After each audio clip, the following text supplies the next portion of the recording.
Folks, Black Star Network is here. hold no punches. I'm real revolutionary right now. Support this man, Black Media. He makes sure that our stories are told. Thank you for being the voice of Black America, Roland. Stay black. I love y'all. All momentum we have now, we have to keep this going. The video looks phenomenal. See, this difference between Black Star Network and Black-owned media and something like CNN. You can't be Black-owned media and be scared. It's time to be smart. Bring your eyeballs home. You dig?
Today is Tuesday, May 23rd, 2023. Coming up, a Roland Martin Unfiltered, streaming live on the Black Star Network. A Colorado family receives the largest police settlement in state history after the death of their son, Christian Glass. But the question remains, does it have to do with race? We'll speak with one of the attorneys on the case about this historic settlement.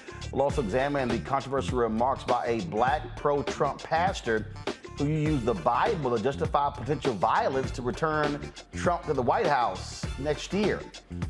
Folks, the continuing battle over Black Lives Matter continues as the Black Lives Matter grassroots movement says they are not receiving funds from the Black Lives Matter Foundation. We will have the leader of the Black Lives Matter grassroots group right here on the show to explain. In Georgia, a school district may have violated student civil rights by banning books based on race.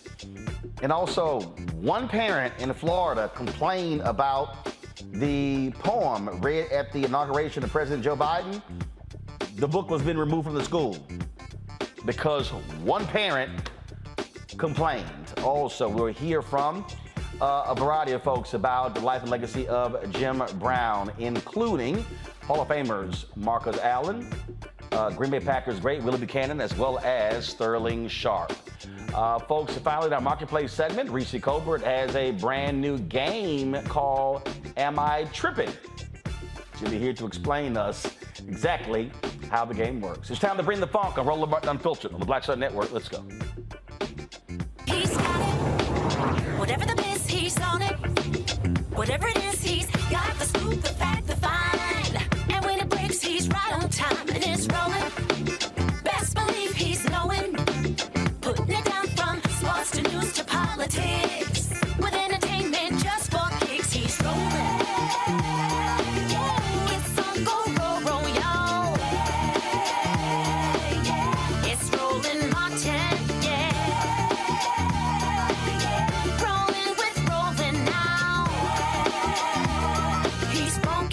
He's real, the best, you know he's Roland Martin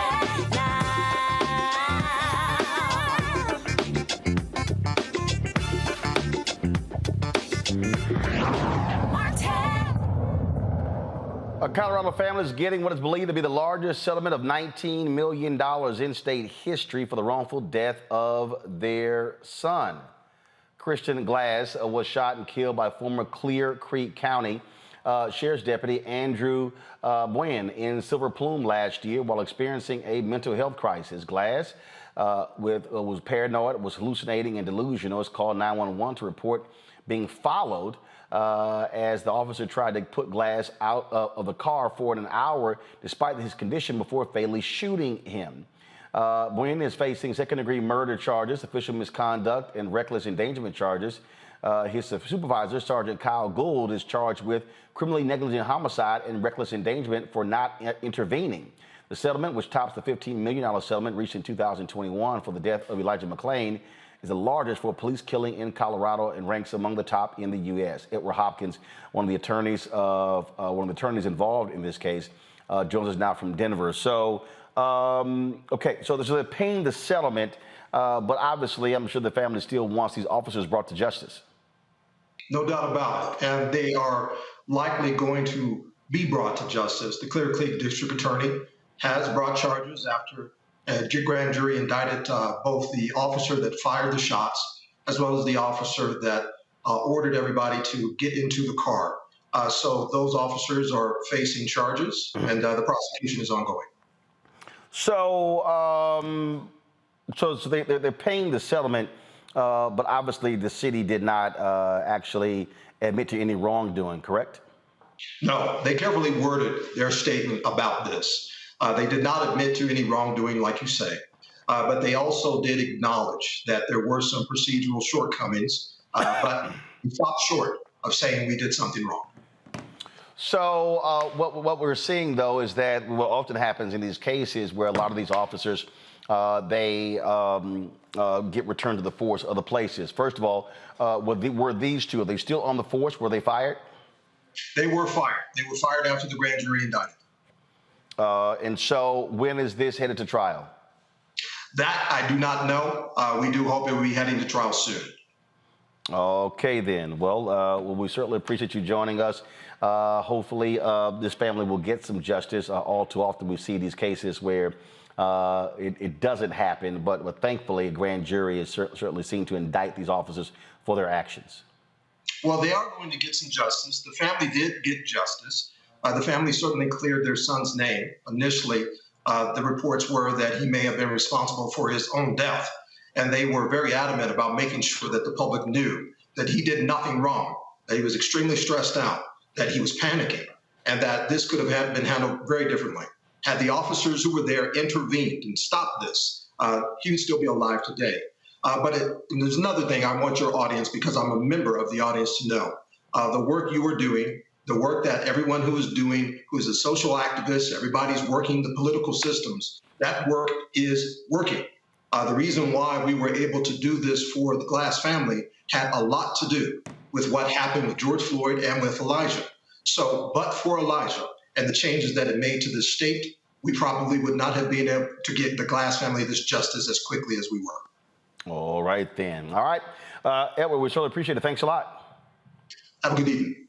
Folks, while that is happening, this was happening in Florida. Governor Ron DeSantis actually has set money aside. In the state of Florida, they're actually hiring officers who have been beating folks and involved in all kind of heinous acts in other parts of the country. It goes to show you what is happening, how deranged and nuts he is. This is the type of thing that one of the reasons why the NAACP has a travel advisory targeting Florida because of what's happening there. My panel, Dr. Larry J. Walker, assistant professor, University of Central Florida, Torun Walker, founder of Context Media. He's from out of Atlanta. Pastor Shannon Wright, CEO, Urban Engagement Initiative out of Baltimore. Larry, you're there in Florida. Again, it has to be particularly galling to folks there to see DeSantis gleefully, happily hiring cops who have committed wrongdoing in other places. You know, Roland, it's an interesting thing being a black man in America. You know, I've lived in a few different cities, Philadelphia, Baltimore, et cetera. And it feels like no matter where you go, you can't escape some of the kind of madness that happens when it comes to some politicians in this weird relationship with law enforcement. Now, obviously, what you described is troubling for me, particularly living in a state, being a black male. We know that black folks are 2-3 times more likely to be killed by law enforcement. On top of that, as of July 1st, there will be a permitless bill that the governor signed will go into effect. So we have, we're hiring these individuals who have committed, in some cases, atrocious acts and being hired in the state of Florida. And on top of that, it'll be the Wild Wild West starting July 1st.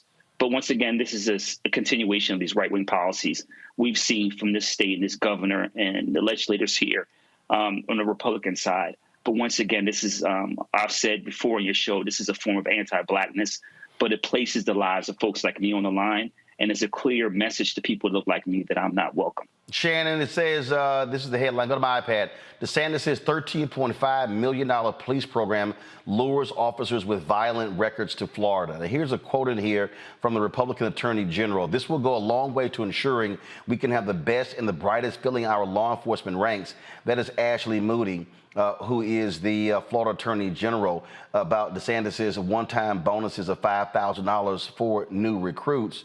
But here's what it says here. However, among the almost 600 officers who moved to Florida and received the bonus or were recruited to the state are a sizable number who either arrived with a range of complaints against them or have since accrued criminal charges, the online media outlet Daily Dot has discovered.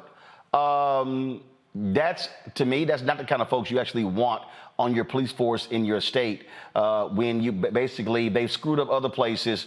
But, hey, what the hell? Florida welcomes them with open arms.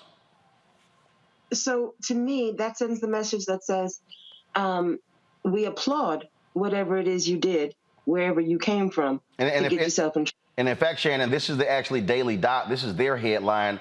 Murder, kidnapping, brutality charges. These are the cops Ron DeSantis paid to come to Florida. Like I said, I mean, to put it nicely as I possibly can, it sends absolutely the wrong message. Florida is a state that has a large business in tourism. So when people are spending their dollars in tourism, they want to feel safe.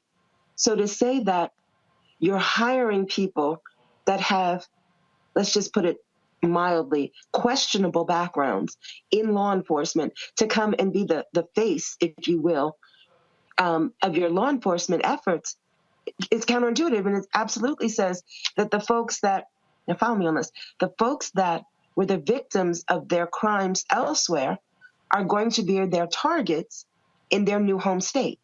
So If that's the message you want to send, you're doing it effectively. But if not, somebody needs to redo some strategy there.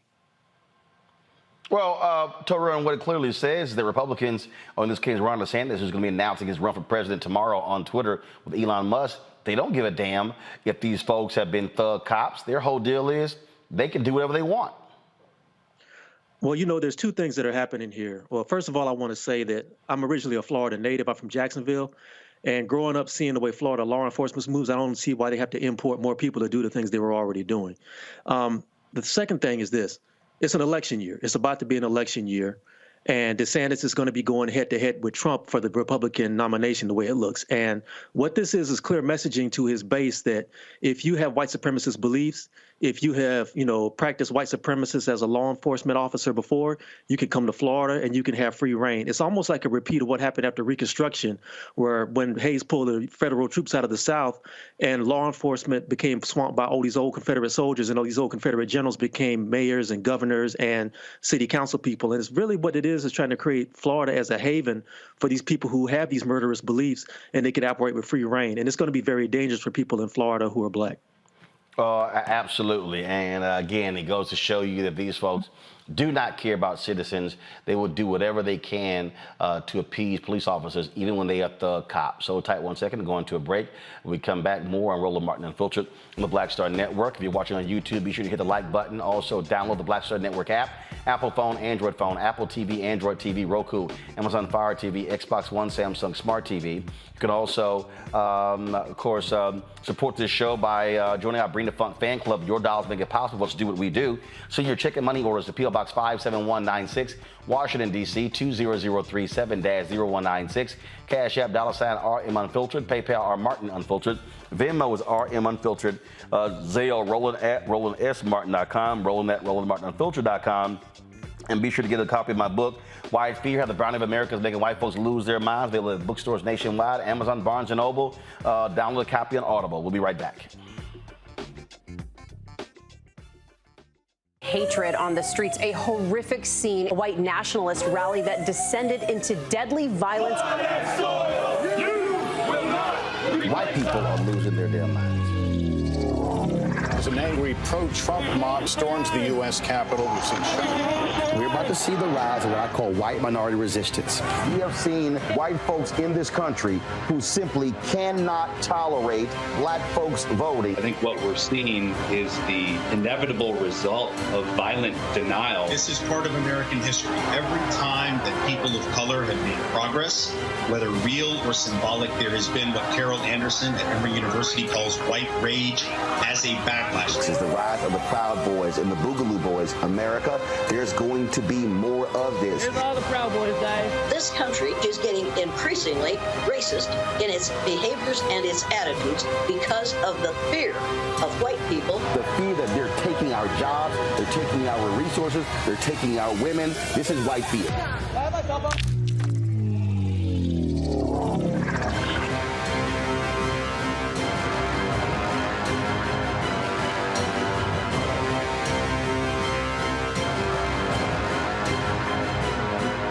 Black Star Network is here.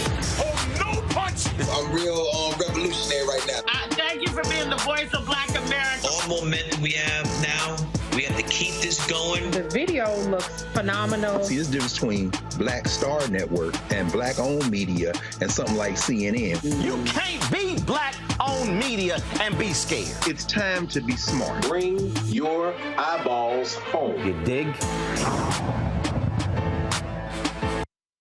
Hi, I'm Gavin Houston. Hi, I'm Carl Payne. Hey, what's up, y'all? It's your boy, Jacob Lattimore, and you're now watching Roland Martin right now.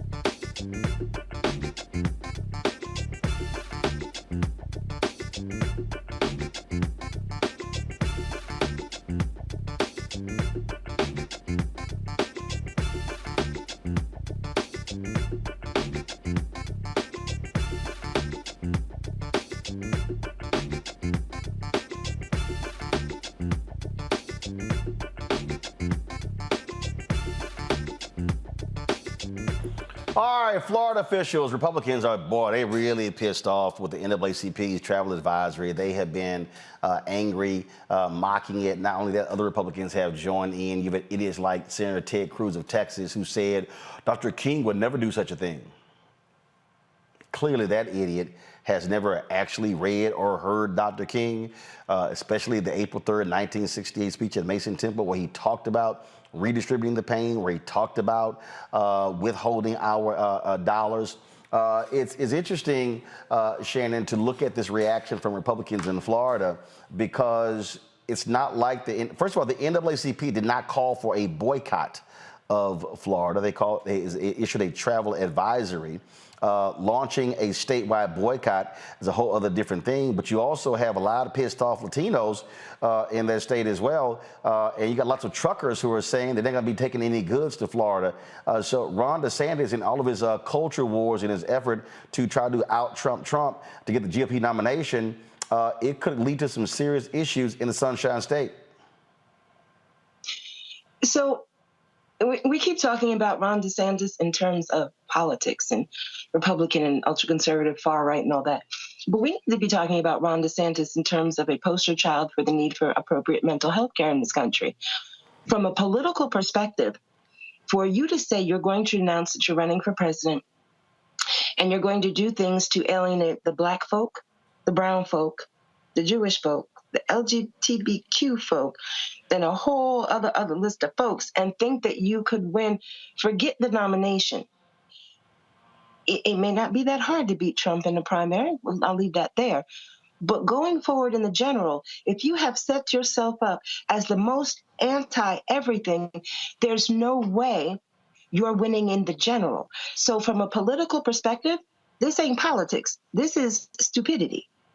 Because the goal of politics is to set yourself up in policy and practice and procedure to actually be able to win a race, not just a primary, but a general. And this ain't that. I mean, I don't know, Torun. I mean, bottom line is work for Trump.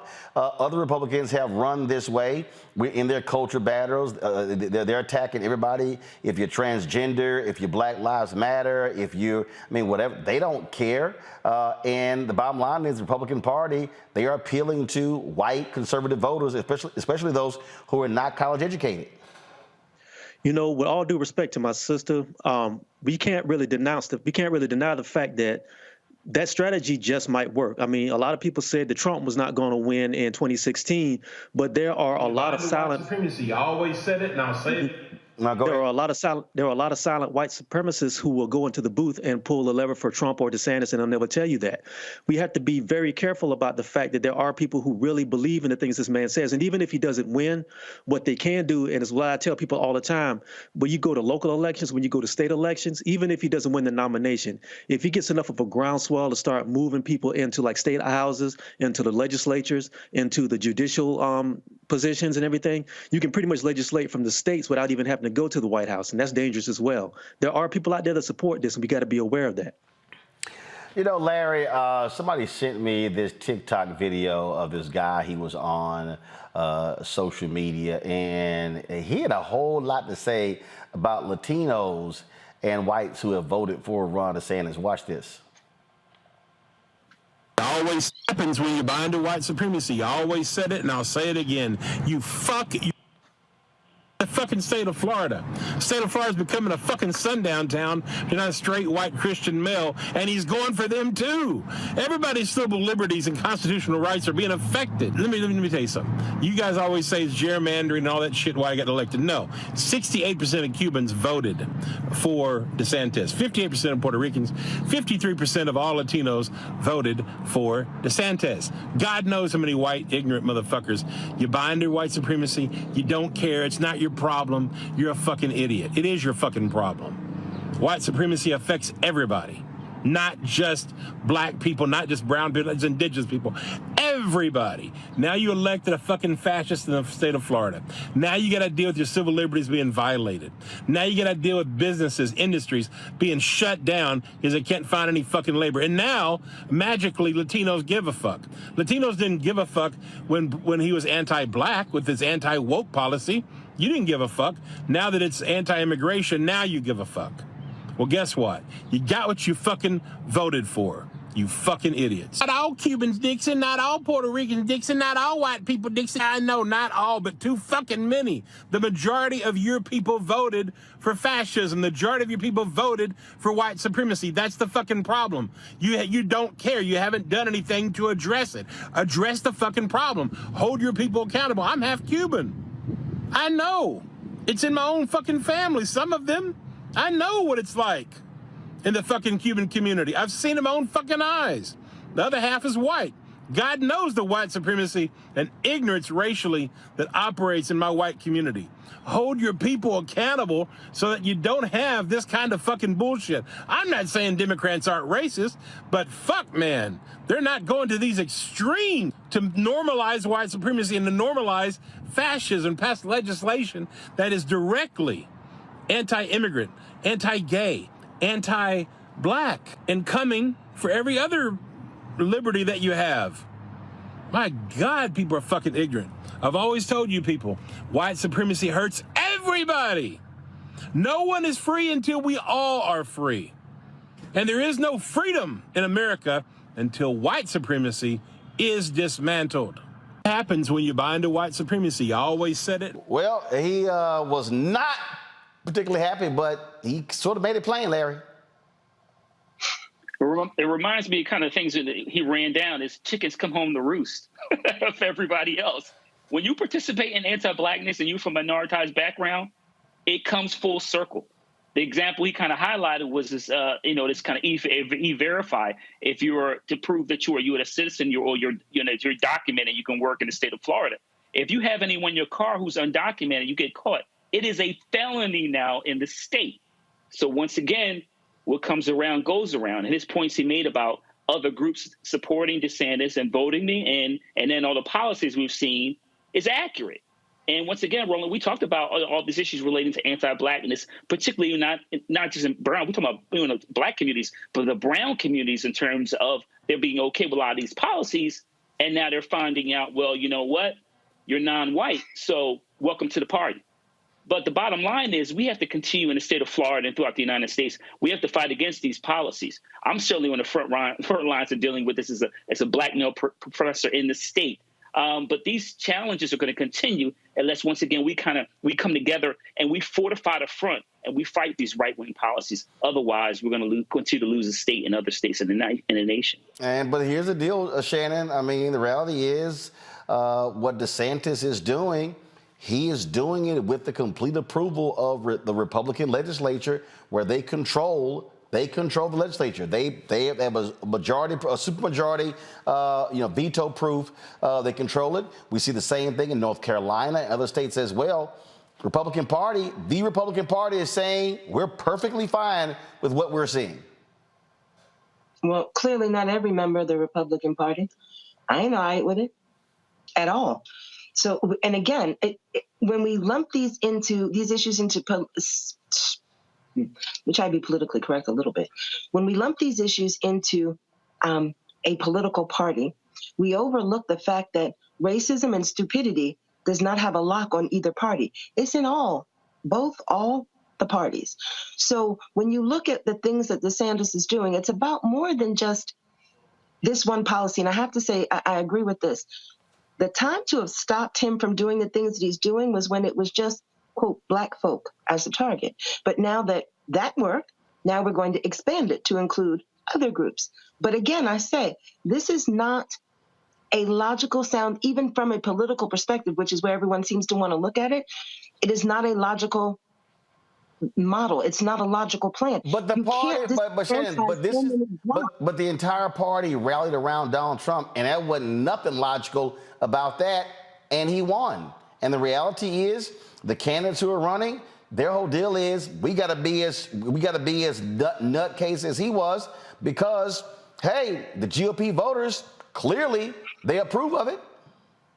Okay, I would disagree with you on that. Fool me once, 2016. Okay, didn't fool me twice. And I doubt would fool me a third time. But guess what? Look, we right now we're watching Republicans in Texas literally try to get rid of the elections administrator in one county in the entire state because they're pissed off that it's blue, Harris County.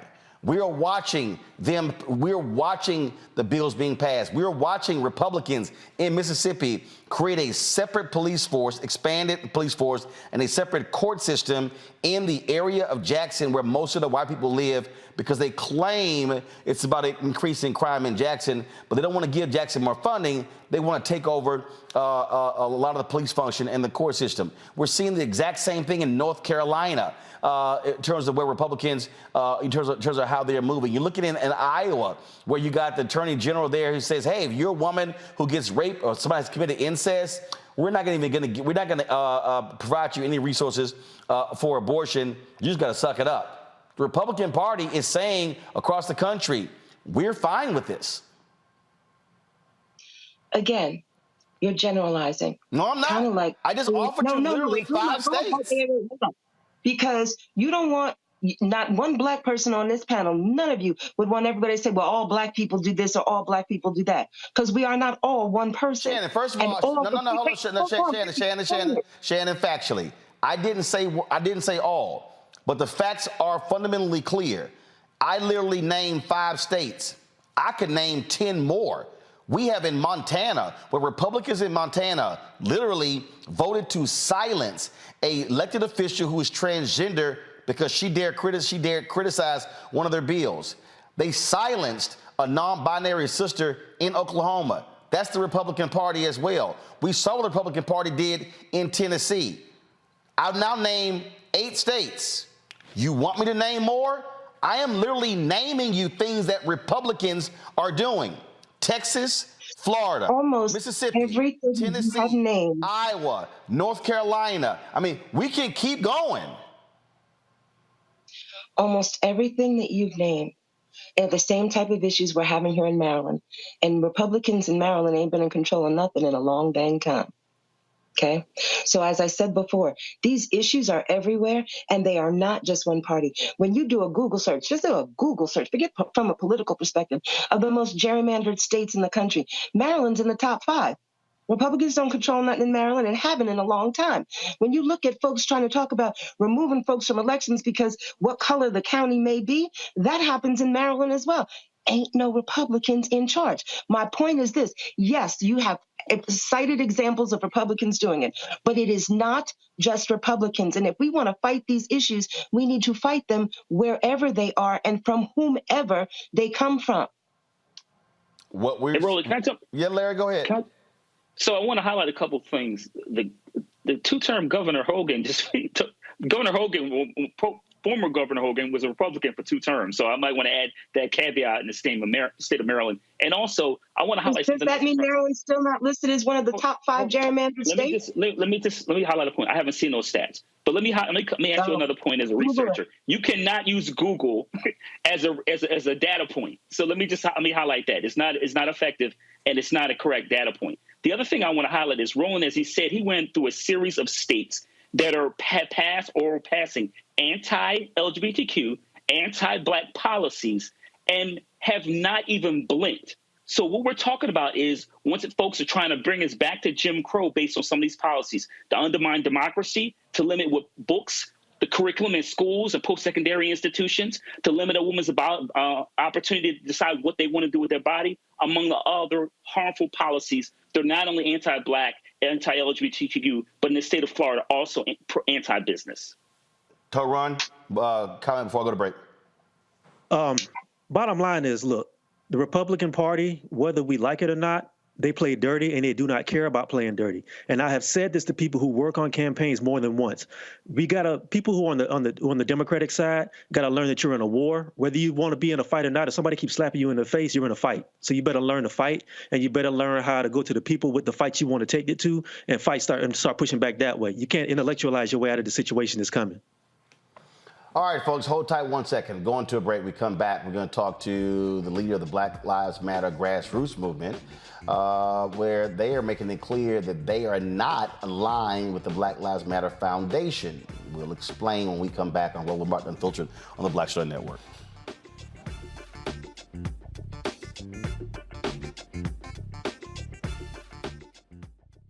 That was a pivotal time. I remember Kevin Hart telling me that. He's like, man, what you doing, man? You got to stay on stage. And I was like, yeah, well, I got, you know, I'm young, thinking, like, I'm good. And he was absolutely right. What show did you have at the time? This was one-on-one. Got it. During that time. So you're doing one-on-one, going great. Yeah. You making money. You like. I'm like, I don't need to leave. I don't need to leave from Wednesday, Thursday to Sunday. I didn't want to do that. You know, it was just like I'm gonna stay here. Or I didn't want to finish work Friday, fly out, go do a gig Saturday, Sunday. I was like, I don't have to do that. And I lost a little bit of that hunger that I had in New York. I would hit all the clubs, run around. Sometimes me and Chappelle or me and this one or that one, we'd go to the Comedy Cellar at 1 in the morning. And I mean, that was our life. We loved it. You know, you do 2 shows in Manhattan, go to Brooklyn, leave Brooklyn, go to Queens, go to Jersey. And I got complacent. I was like, I got this money, I'm good. I don't need to go chase that, because that money wasn't at the same level that I was making, but what I was missing was that training. Yes. Was that. And it wasn't the money. It was the money. You know, it was that's what I needed.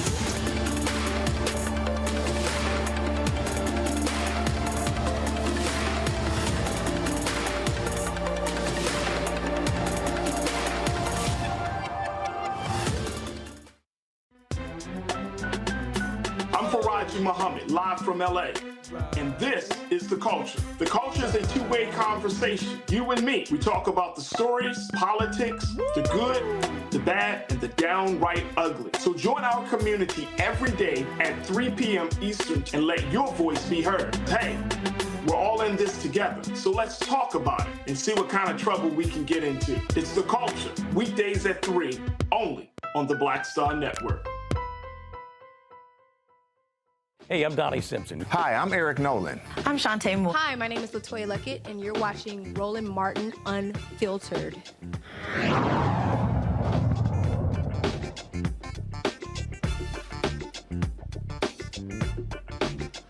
All right, recent news reports say there's been a massive drop in donations to the Black Lives Matter Movement Global Network Foundation. Now, Black Lives Matter Grassroots, they also making it clear that they are not part of that particular effort. And so they also are engaged in a legal battle over the future direction of Black Lives Matter. Joining me now from L.A. Is Melina Abdullah. She is the director of the Black Lives Matter Grassroots Movement. Melina, glad to have you here. So, all right, so walk us through, because this has sort of been a constant there's been constant friction here, and frankly, the public has been confused. I remember when I had Patrice Cullors on the show, and when she was explaining it, I still was like, I don't know what the hell is even going on here. So, the Black Lives Matter Global Foundation at one point provided grants or resources, things along those lines. So, as of today, so if somebody wants to donate to Black Lives Matter Grassroots Foundation, they can do so direct. And so have you severed completely any official ties with the foundation? Yes. So there are no ties between Black Lives Matter Grassroots and the Global Network Foundation. The website that most people know is run by the Global Network Foundation. The Global Network Foundation, it has a board of 3 people, none of whom are involved in movement work. Wait, they still have just 3 people? Because I know when I talked a year ago, they were supposed to actually have a full board. It's still 3 people? It's still 3 people. Someone who goes by the name of Shalomia Bowers, a woman named Cecily Gay, who likes to talk about Black opulence, and a woman who is an Instagram model named Dejanay Parker. Those are the 3 people who run the Global Network Foundation. None of them are the frontline workers that people are familiar with, or the boots on the ground that people know to be Black Lives Matter. Okay, so all right, so in terms of the work that y'all do, are people, do they know even where to go? So if they want to support the grassroots movement, where do they go? If you go to blacklivesmatter.com, you're going to the other group. Right. So we are BLM Grassroots. We're on all social media platforms as BLM Grassroots. We also have a website, BLM Grassroots. But mostly we're continuing to do the work. So last week we were in Tampa with the family of Andrew Joseph III. Actually, it was this week, Sunday. Saturday we were in Atlanta to work on Stop Cop City, and also as part of the Malcolm X Festival there. We have chapters, 26 chapters around the country, with 8 more coming on in the midst of our onboarding process. But that's the work that we do as BLM Grassroots. It's the boots on the ground for Black Lives Matter. Again, working today, I'm just coming from a court date where the murderers of Christopher DeAndre Mitchell, who was killed by Torrance police, they're facing trial. So we were in pretrial for them. We're doing work with Ronald Green and many others. So it's the work that people know of when they say Black Lives Matter. Unfortunately, the people with the Global Network Foundation do not do that work. And I suspect that that's why donations have fallen off so dramatically, is because people are starting to understand that the Global Network Foundation is not the movement. Black Lives Matter Grassroots is the movement. So the 26 chapters fall under the grassroots movement and not the foundation. That's right. In terms of what is this court battle? So explain to folks who don't know about what's going on there. Sure. So about a year ago, the person who is really responsible for the theft of Black Lives Matter resources, again, he goes by the name of Shalomia Bowers, notified us that he. Why are you using quotes? Why are you doing that? That's not the person's name? His name that many people know him by is Chrisman Bowers, and then he now goes by the name of Shalomia. So okay. That's why there's the quotes. But he also runs an organization or a private company called Bowers Consulting, or Bowers with an asterisk. And he let me know that he intended to keep all of Black Lives Matter resources indefinitely. And so we initially attempted to negotiate with him to give us the resources that were built off of struggle, give them back to us. We tried that for about 6 months. That didn't work. And so finally in September of last year, we filed suit for the return of the resources. And when we asked for the return of the dollars, he then immediately stole the social media platforms, email lists, websites, all of that. So we have none of those things. Those are all under the control of these 3 consultants, rather than being part of the movement, rather than the movement having access to these really important things, really important tools. And so we want to be clear that we're in the midst of this lawsuit. We're waiting on a final ruling from a judge, because they're trying to block us. The Global Network Foundation is trying to block us from even having a day in court. They filed something called an anti-SLAPP motion, basically saying that if we say that they're engaging fraudulently, that we are infringing on their First Amendment rights. The judge gave a ruling, initially a tentative ruling in our favor, but that final ruling, almost 2 months later now, still hasn't been issued. So we're really kind of at the mercy of the courts at this moment. Okay, so again, I mean, obviously for the general public, it's greatly confusing. Right. It's confusing, and we're doing as much as we can to shed light on what's going on. We encourage, again, people to follow BLM Grassroots. We're grateful that you've attempted to explain as much as possible, or allow us to explain as much as possible. But essentially, the people who birthed, built, and fueled the movement are continuing to do movement work, but the resources have been stolen by these consultants, and we're trying to get them back.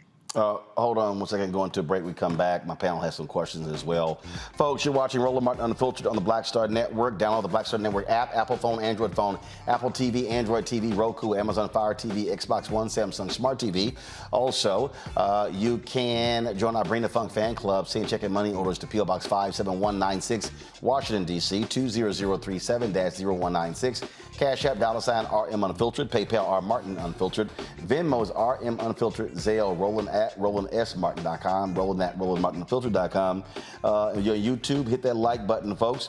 It impacts the algorithm, and so we should easily be over 1,000 likes. Also, you should watch us on Amazon News. If you go to Amazon Fire, you can catch us on Amazon News as well. And we should get a copy of my book, White Fear: How the Browning of America is Making White Folks Lose Their Minds. We'll be right back.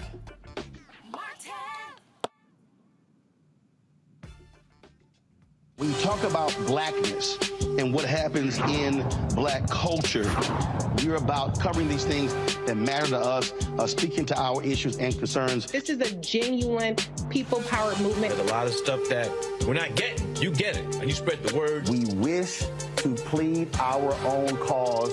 Too long have others spoken for us. We cannot tell our own story if we can't pay for it. This is about covering us. Invest in black-owned media. Your dollars matter. We don't have to keep asking them to cover our stuff. So please support us in what we do, folks. We want to hit 2,000 people, $50 this month, raise $100,000. We're behind 100,000, so we want to hit that. Y'all money makes this possible. Checks and money orders go to P.O. Box 57196, Washington, D.C. 20037-0196. The Cash App is $RM Unfiltered. PayPal is R Martin Unfiltered. Venmo is RM Unfiltered. Zelle is Roland at RolandSMartin.com. On the next A Balanced Life with me, Dr. Jackie, we're talking about leveling up, or to put it another way, living your very best life. How to take a bold step forward that'll rock your world. Leveling up is different for everybody. You know, I think we fall into this trap, which often gets us stuck because we're looking at someone else's level up journey, what leveling up means to them. For some, it might be a business venture. For some, it might be a relationship situation, but it's different for everybody. It's all a part of A Balanced Life. That's next on Black Star Network. Hey everybody, it's your girl Lunel. So what's up? This is your boy Earthquake. Hi, I'm Chaley Rose, and you're watching Roland Martin Unfiltered.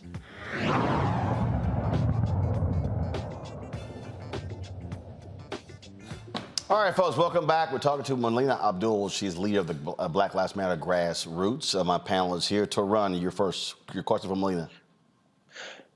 Hello, Melina. I've been waiting to have this conversation for a while. We're 9 years deep into this now. Ever since Ferguson started, there were brothers like Darren Seals and people who were on the ground who would call out some of these things and he got silenced. There were people who were close to the people who were connected to the ground who talked about these issues and they either got silenced or they either got marginalized or pushed completely out the way. Nobody said anything. And all of a sudden, after people in other cities have said had these conversations as well, again, nobody said anything. Nobody had anything to say until all of a sudden the story came out about $90 million and nobody said anything about, and people saw houses and mansions getting built. So my question is, what's happening now to make people so upset about the leadership that people weren't listening to 9 years ago, and why is it, what's happening today? Sure. So we're actually stepping into 10 years. Black Lives Matter was birthed July 13th, 2013, which is the day that George Zimmerman was acquitted in the murder of Trayvon Martin. So we've been doing this work. People like me who've been on the ground since day one, who were people who were in Ferguson, who were people who were in, Baltimore and Los Angeles and all of the places that you saw uprising, right? Who were people who were just regular folks. I'm just a mama. I'm a mama of 3 kids. I never took a check, right? We've been saying things, but also I think more importantly, we viewed Black Lives Matter as a movement. So I've been less vocal about what's been happening inside of Black Lives Matter that I frankly have nothing to do with. I don't know about I do now, but at the time, I didn't know anything about dollars coming in or about, who's getting paid what. My concern and what I felt to be my sacred duty was to do work that makes the world safer for my children. And so when you're talking about people saying things, I think people were saying things, but more importantly, I think that the people, the boots on the ground, were most concerned with doing something, most concerned about doing something. We know, just understanding the historical record, that it's from the inside that movements most often destroy themselves or are destroyed. And so it was important to me and many, many others that we continue to do the work and not allow fights from the inside to destroy a movement. But I hear what you're saying, but my point is this. I understand that there's going to be disagreements. There's going to be situations where people have differences of opinion on how a movement works. I'm saying that the conversations that you're having now, people inside of the movement who broke away from the movement have had these conversations for like the past 5 to 6 years. And there was no real movement from the inside to have these conversations. It was like either marginalize these people, shut them up, keep it moving, and nobody said anything. So my question again is, how come it takes something like outside people coming in, like the New York Times and all these quote unquote non-black information portals, to be able to have the conversation instead of going to the people who believe in Black Lives Matter and saying, this is what's going on, this is what we're dealing with, this is what we're about, instead of waiting for it to happen from the outside. You hear what I'm saying? Because I know people are frustrated about that. I hear what you're saying, but I think that maybe I'm not sharing it as precisely as I'd like to. I may not have the correct words. My position as someone who is just boots on the ground, now I'm director of Black Lives Matter Grassroots, and I am boots on the ground, right? My concern is about the struggle rather than exposing. I don't want to spend a lot of time focusing on what infrastructures look like when our people are literally being gunned down in the streets. And so the focus hasn't been where are the criticisms coming from. It doesn't mean that we've ignored criticisms. There have been all kinds of tables created and conversations created and weekly calls created to address what you're talking about. But my primary work, and for many of us, I'm thinking about Mama Paula and the Josephs and people like Marquel Bridges, our primary work is really doing the work rather than simply addressing criticisms of the way the work is moving. What I'm trying to get you to understand is this. People from the outside, and let me preface it by saying this. My background is in journalism. I was writing for Huffington Post when all this stuff was going on. I was in Ferguson. I was in some of these cities. I saw this stuff up close. When you have people who are risking their lives and risking their freedom to go ahead and protest for Black people and Black lives, and then all of a sudden when something happens to them, or they end up getting years in prison, like someone like Josh Williams in Ferguson, or you see people who are actually getting injured when people are getting shot in the eye with beanbag bullets and things like this, and they look for somebody to bring aid to them, or they're looking for somebody to deal with legal aid to get them out of prison, or legal aid or hospital to take care of their bills, and they're risking everything. And they see people pulling in $90 million off the death of a Black man who died in the street. Two of them, actually, Mike Brown and George Floyd, and they see millions, hundreds of $90 million at least that we know of coming into an organization. And then we don't hear anything when they want accountability, and these people are still struggling. And then the next thing you know, we see people dancing in the street, and we see them popping champagne on a mansion in front of on a desk at a mansion. You have to understand that's a disconnect between people who are living hand to mouth but still believe in Black lives, and the people who are supposed to be the leadership for these organizations. And then when you try to get answers, nobody says anything. That's the point I'm trying to make. There's a serious disconnect. So first, let me say this here. Let me say this here. And that is this here. Out of all of the Black organizations that got money in the wake of George Floyd's death, there's only one that publicly announced how much they got. There's Black Lives Matter. Okay, so Taron, you referenced the $90 million. How much did NAACP get? I can guarantee you it's more than 90 million. About 140 million. How much did the Urban League get? More than 90 million. How much did all the other Black organizations get? See, and again, I absolutely believe in accountability. But I think what many people should be doing is saying, hold up, what about the whole ecosystem? It's a whole bunch of folk got money. What are they doing with the resources? That's absolutely one. Melina, the issue that Black Lives Matter has had, it was that you had, again, there was so many different entities. Again, when I had Patrice on here before she stepped down, it was Black Lives Matter PAC, it was the foundation, it was the grassroots. It was frankly convoluted as hell. I remember when she explained to me, I still couldn't follow what was going on. And so you had these multiple entities that were there, and really, and what I was told was that the Global Network Foundation was about repairing the infrastructure. An audit was done that was released. There was supposed to be more board members. Those folks haven't gotten back to me. I've reached out to the three people you talked to. We were on a press call with them last year, have not heard from them. So I don't know where the Global Network Foundation is, what they're doing, what they're funding, what's going on. So part of this deal is that when we say Black Lives Matter, which is also part of y'all lawsuit, there is a distinction because Black Lives Matter grassroots is separate from Black Lives Matter Global Network Foundation, but the $90 million that Torun referenced, that, if I'm correct, that went to the foundation, right? That's right.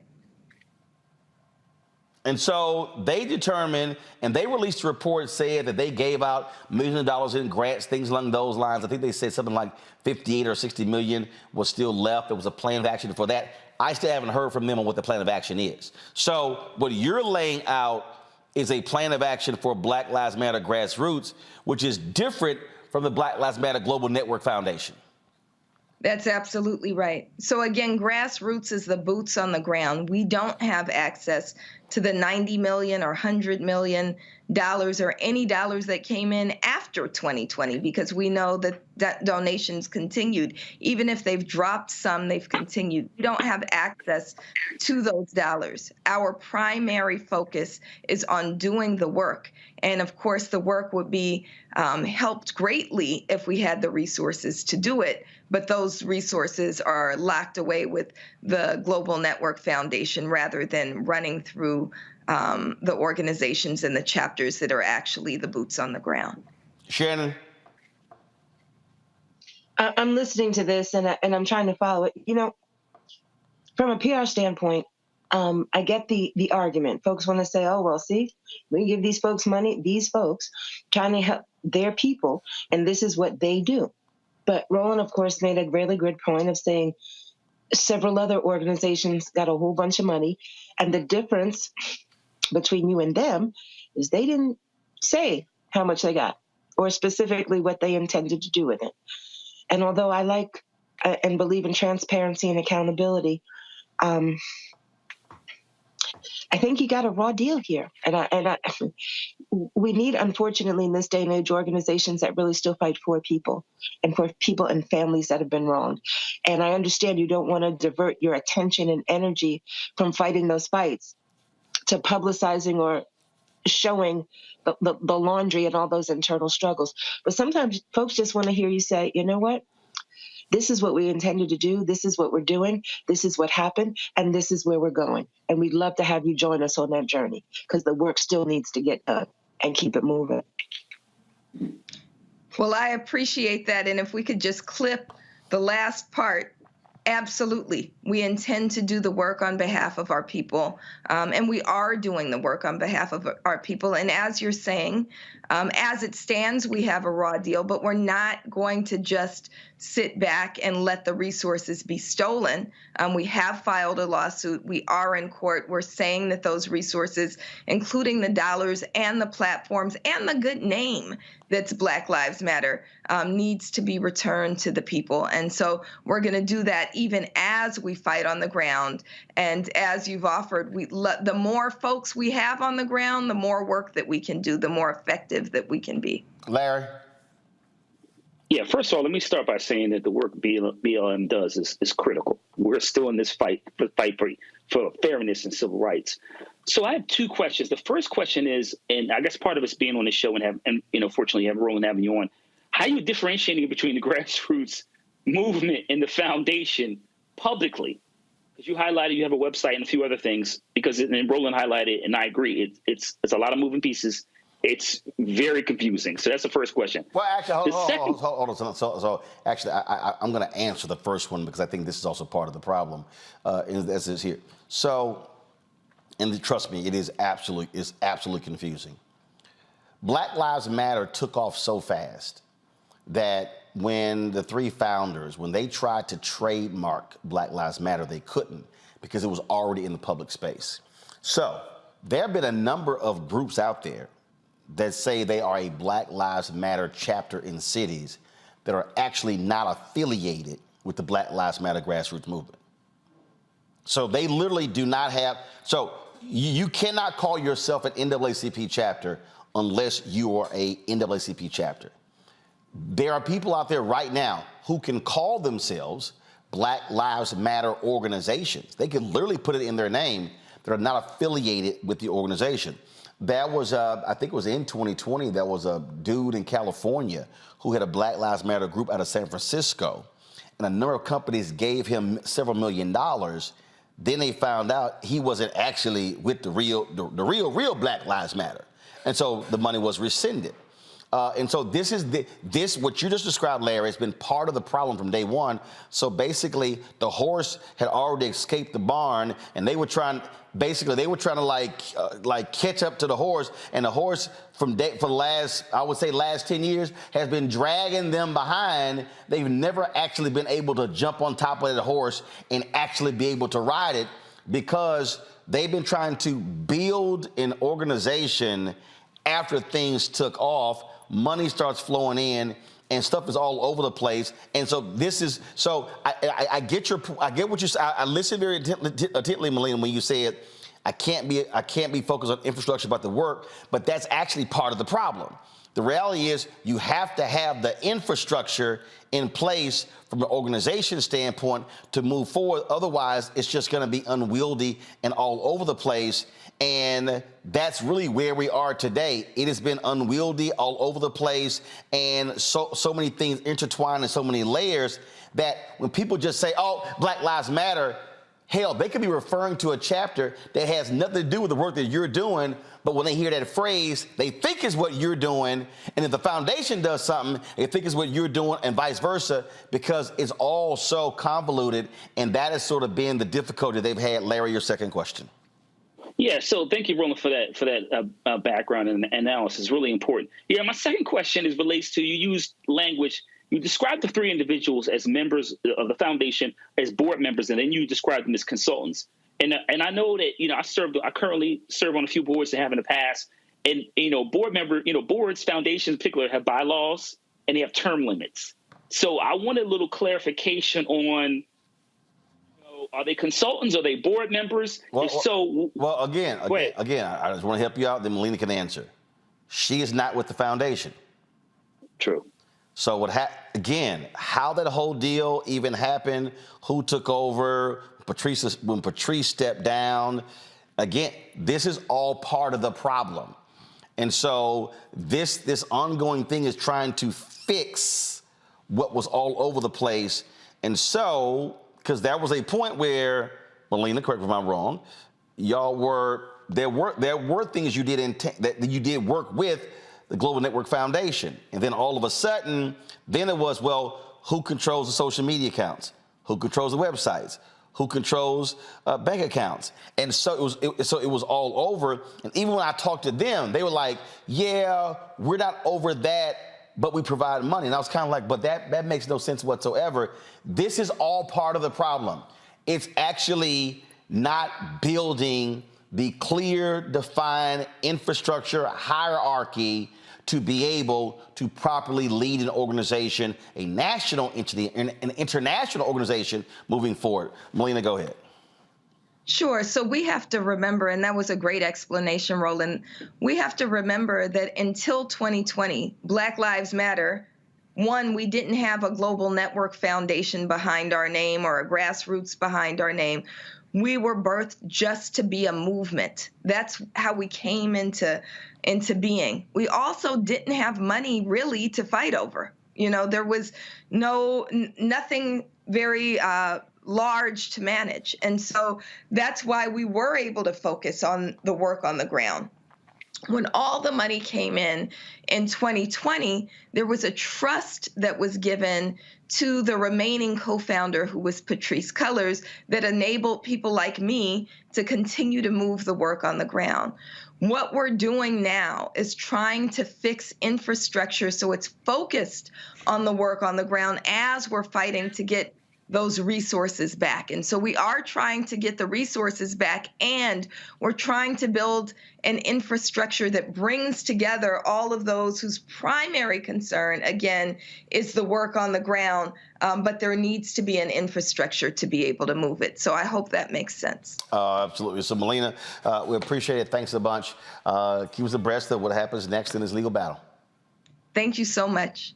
All right, I'm going to go to break, but when we come back, I want to talk more about this because I just want to share some things that I shared with a lot of these young activists after the death of Michael Brown that could have actually prevented all this drama that we're seeing. So we'll pick up on that when we come back. Roland Martin Unfiltered on the Black Star Network. Next on the Black Table with me, Greg Carr. Democracy in the United States is under siege. On this list of bad actors, it's easy to point out the Donald Trumps, the Marjorie Taylor Greens, or even the United States Supreme Court as the primary villains. But as David Pepper, author, scholar, and former politician himself says, there's another factor that trumps them all and resides much closer to many of our homes. His book is Laboratories of Autocracy, a wake-up call from behind the lines. So these state houses get hijacked by the far right, then they gerrymander, they suppress the opposition, and that allows them to legislate in a way that doesn't reflect the people of that state. David Pepper joins us on the next Black Table, here on the Black Star Network. Next, right here on The Frequency, the woman they call the Gifted Eye, hip-hop celebrity photographer Cory Soldier. She's the master storyteller that captures the history of hip-hop through the lens of her camera. Tupac comes out, the next thing you know, you didn't know who they were at first. You just seen all these dudes just come rushing the stage. Then you realize Biggie gets a bottle of champagne, he pops it open, sprays it on the crowd, he drinks the bottle. Cory Soldier, the hip-hop celebrity photographer, joining me right here on the next episode of The Frequency on the Black Star Network. Black TV does matter, dang it. Hey, what's up, y'all? It's your boy Jacob Lattimore, and you're now watching Roland Martin right now.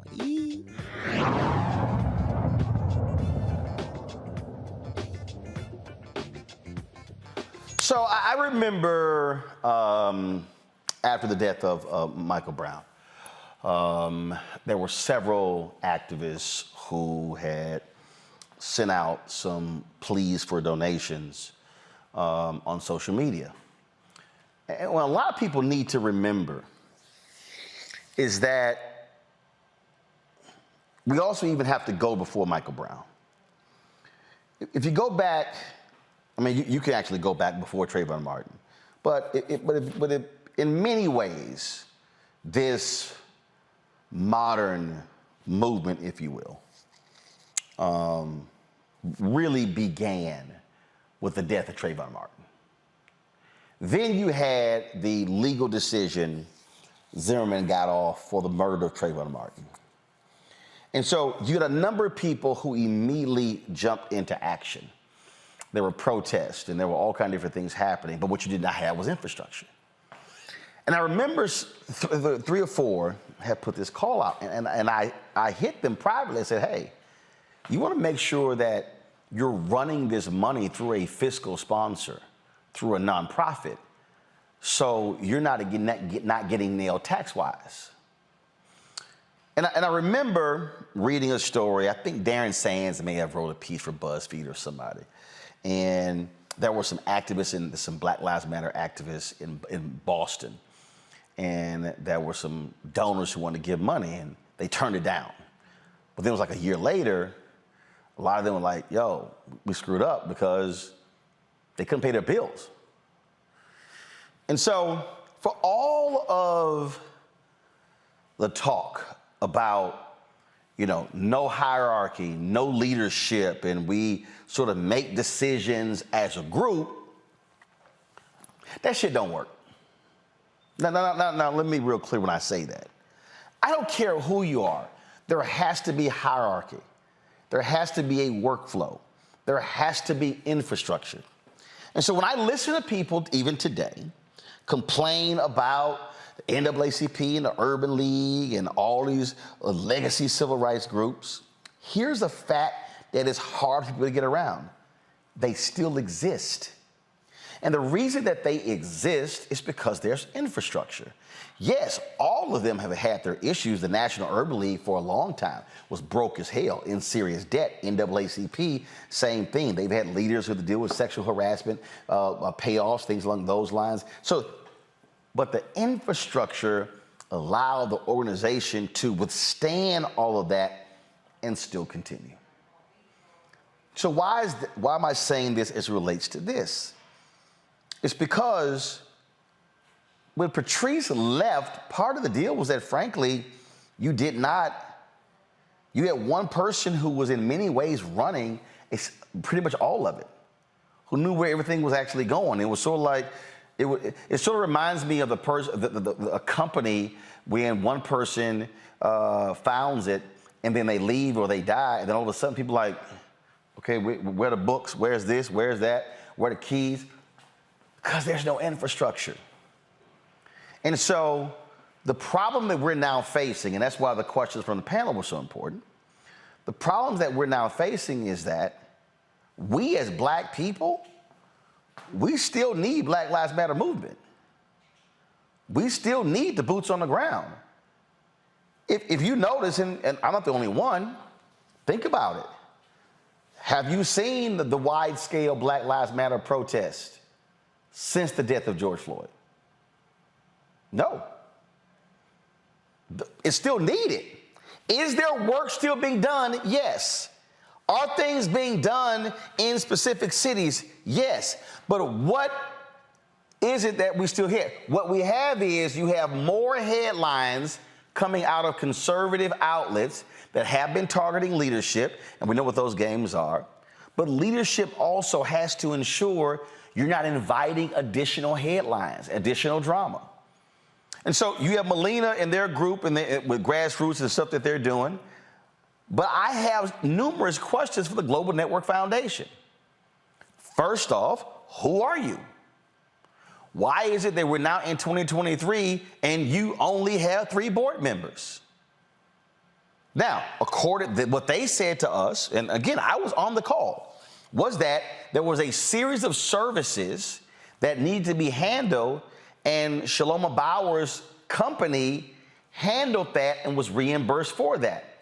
Okay, but as an organization, when are you getting away from one person being a consultant and their company handling these things? Are you hiring professional staff? I have those questions. When is Black Lives Matter Global Network Foundation? Are they going to hire an executive director? Are they going to have a fully functioning board, meaning a chair of the board? Are they going to actually have how many trustees? Who are those people? When are those things going to happen? See, at some point, as you've got to get beyond all the negative headlines and actually show people what you are doing when it comes to the work. Because yes, there were people who invested resources, millions of dollars. But I'm going to say this again, and I really need everybody who's listening to me to do the same. And you got these people out here talking about it was a scam. That's BS. That was absolutely BS. Now, I said it wasn't a good look for leadership of Black Lives Matter when you have book deals and you have other deals and you're buying houses and things along those lines. See, y'all, that's why Dr. King, again, y'all, history is important. Coretta Scott King was mad as hell with Dr. King when he decided to give away the money for the Nobel Peace Prize to the movement. She wanted another house. She did not like that parsonage they had, and the furniture they have. But King was always leery of what it would look like if he was living with a higher standard of living, and he did not want to be accused of mooching off the movement. I want y'all to understand that. It's documented. That is real. And so a lot of the wounds with Black Lives Matter movement, foundation, all of that were self-inflicted. Buying at a house in Los Angeles and then saying, oh, it's going to turn into a content house, that was absolutely a horrible decision, because the optics. Because now the story becomes, oh, you're buying a multi-million-dollar house. First of all, it's Los Angeles, so you ain't gonna get a real house in LA and it ain't gonna cost you a lot of money. But the problem now is they now have a credibility issue. And so what really needs to happen, the leadership of the Black Lives Matter Global Network Foundation, they are the ones, the questions Toran was asking, they need to come to the public. They need to come to Black-owned media and sit down and lay all of this out. And lay out, this is who we are, this is how much money we have left, this is our leadership, this is what our plan of action is, this is what we're going to do to continue to foster and help organizations, provide grants, things along those lines. And while that is happening, Melina and her group should be laying out, as they are, this is our infrastructure, this is our board, this is our leadership, this is what we're doing, this is how you can reach us, all those different things. But this, folks, is why infrastructure matters. And there are too many of us who are so quick to jump out there and start trying to lead when we haven't handled the business of the business. Because the reality is, to Toran's point and to so many others, you can't have people out here doing the work, but they can't pay their lights.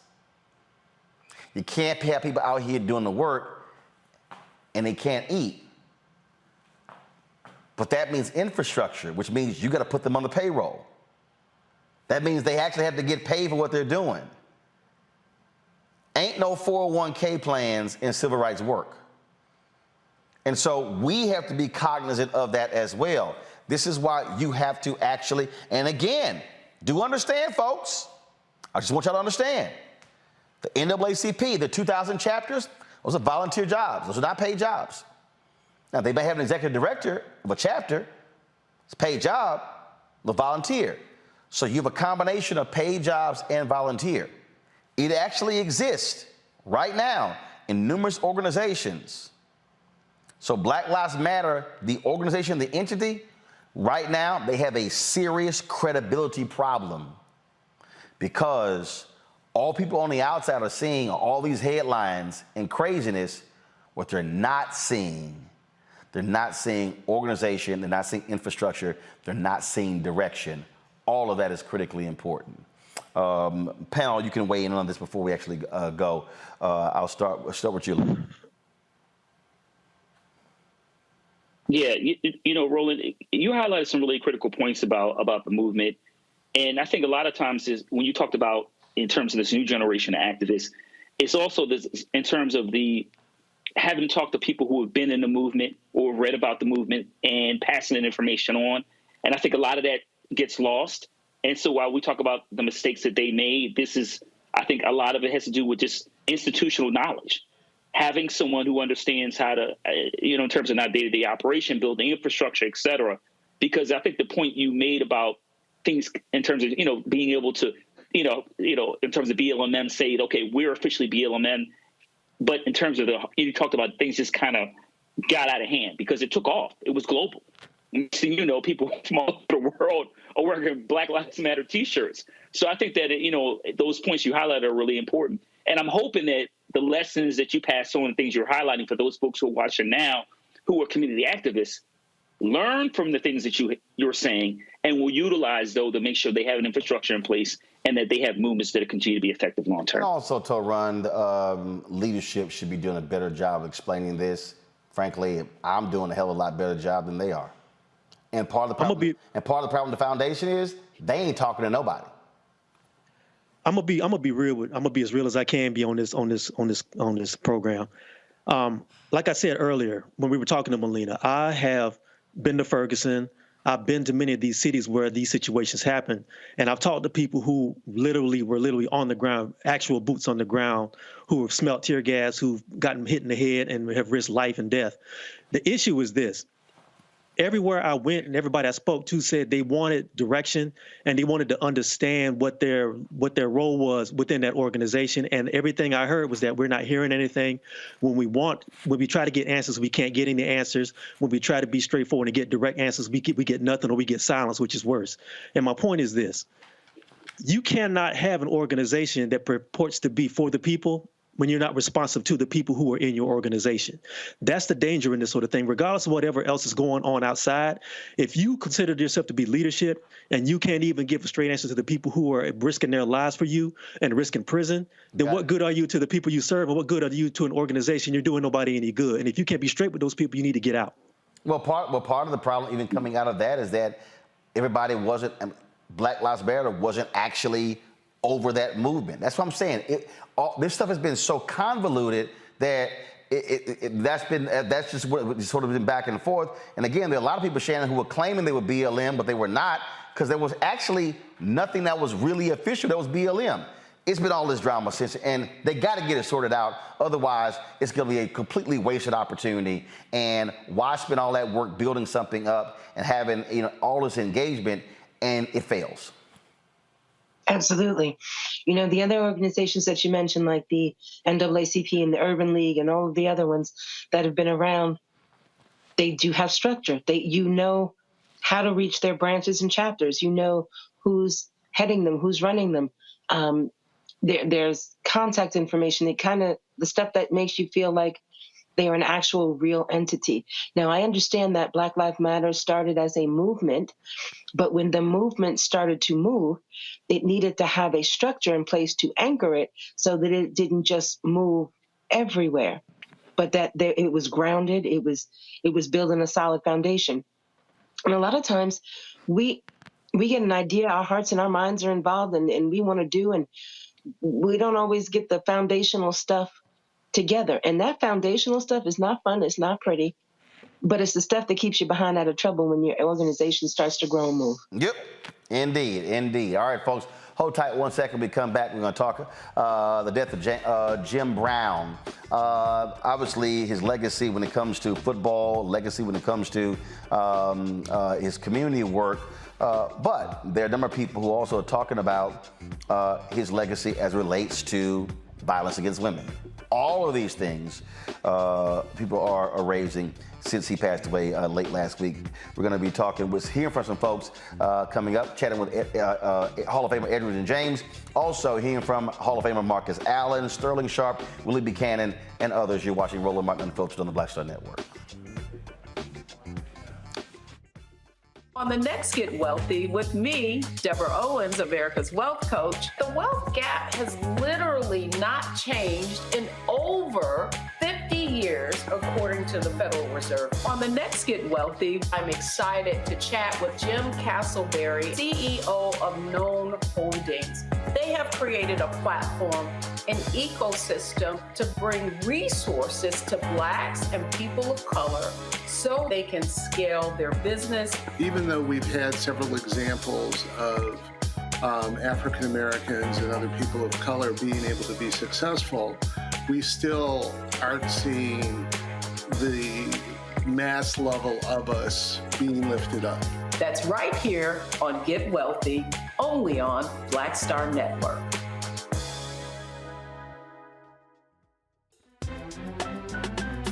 I'm Reecie Muhammad, live from LA.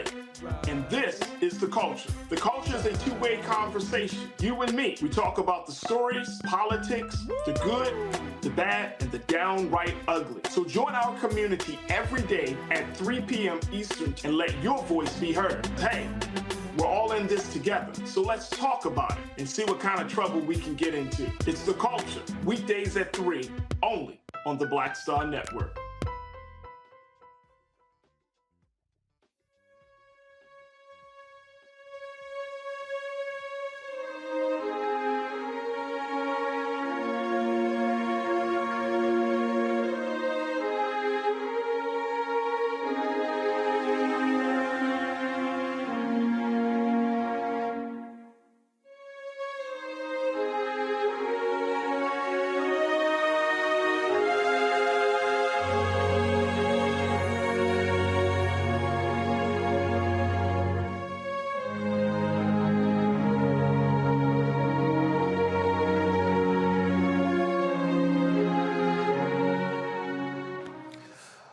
lot of folks have been talking about life and legacy of Jim Brown, who passed away last week at the age of 87. So many in the football world, especially those who played the position of running back, talked about what he meant to the league, to them personally. Joining me right now is Hall of Famer Reecie James, of course, played with Indianapolis Colts, elected to the Hall of Fame, played that running back position.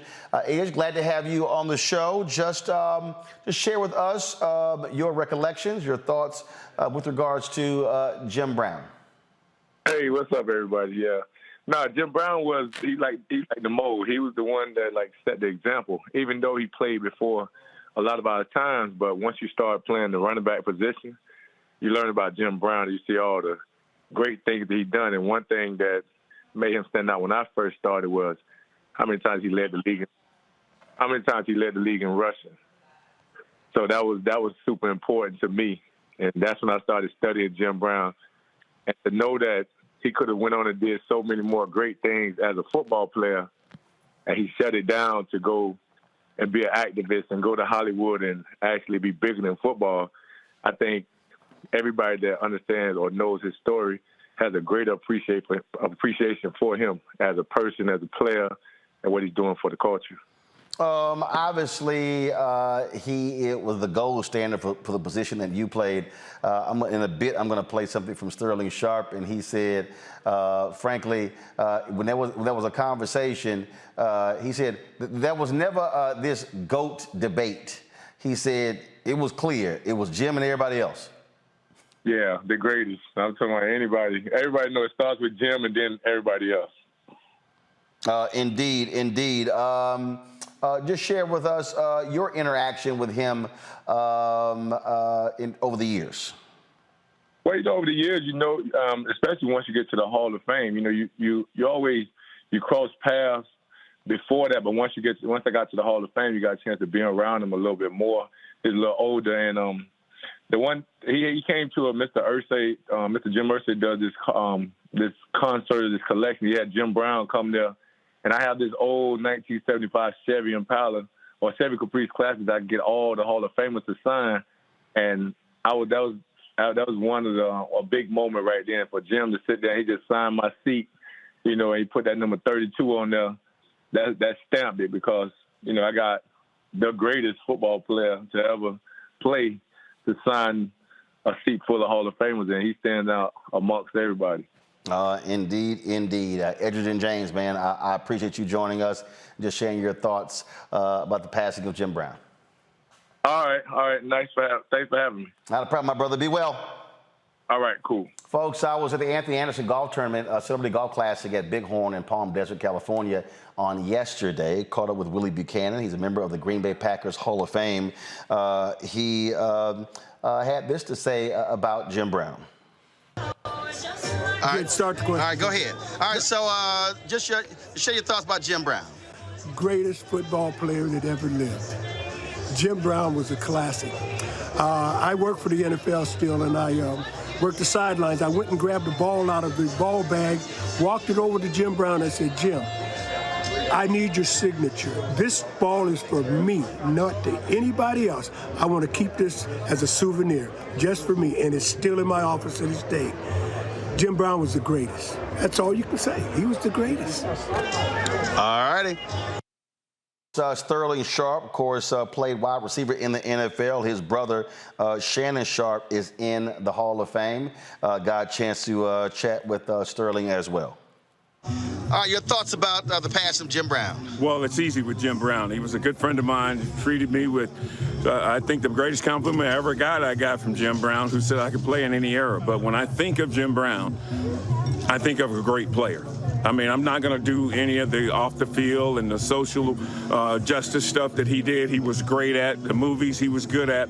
I'm just talking about the man. When you talk about what he did playing the game of football, there was not Jim Brown or it's, like we do with Michael Jordan and LeBron James. But with Jim Brown, when I thought Jim Brown is just a great player, and you leave it at that. And then a lot of us believe the greatest football player. So, he was going through some health things. He was moving a little slower. He still loved his golf, but, it's a tremendous man that I'm glad I got a chance to interact with, have him in my life, get a chance to conversate with him, talk to him. And like I said, he gave me the greatest compliment as an athlete, as a football player I ever got, and that is that I could have played in any era. I don't need any more than that. Marcus Allen, of course, starred with the Los Angeles Raiders. He's also in the Hall of Fame as well. So I caught up with him after yesterday's tournament. All righty, here we go. 3, 2, 1. Well, Margaret, just share your thoughts about Jim Brown. Clearly sad about passing of Jim Brown. I met Jim Brown back in 78, maybe. My freshman year at USC. Me, Ronnie Lott, Dennis Smith went to his house to play basketball with him. And just an incredible experience, and really been friends ever since. To me, he was a measure in many different ways, as far as intellect, as far as courage, as far as someone doing the right thing and not the popular thing.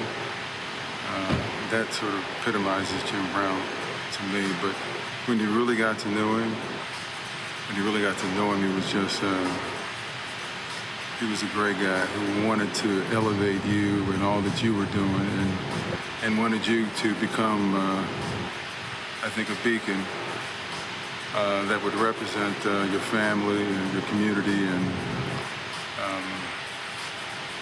so it was sad for me. It was sad for me. Pat Marshall Falcon was joking with him about playing golf with Jim. I said I was told his peripheral vision was so ridiculous that you had to be. Marshall said, "I'm just going to sit in the cart." He said how just crazy his vision was. He didn't want anyone in. And let me tell you, he had incredible peripheral vision because he could see people that was actually behind him and said, "Excuse me, could you move?" Yeah, we all witnessed that and stuff. So when we played with Jim, we knew where to stand and where not to stand. So absolutely. All right, man, I appreciate it. My pleasure, Roll. So we obviously, so many people are focused on who he was as a football player, who he was as an activist, who he was in Hollywood as well.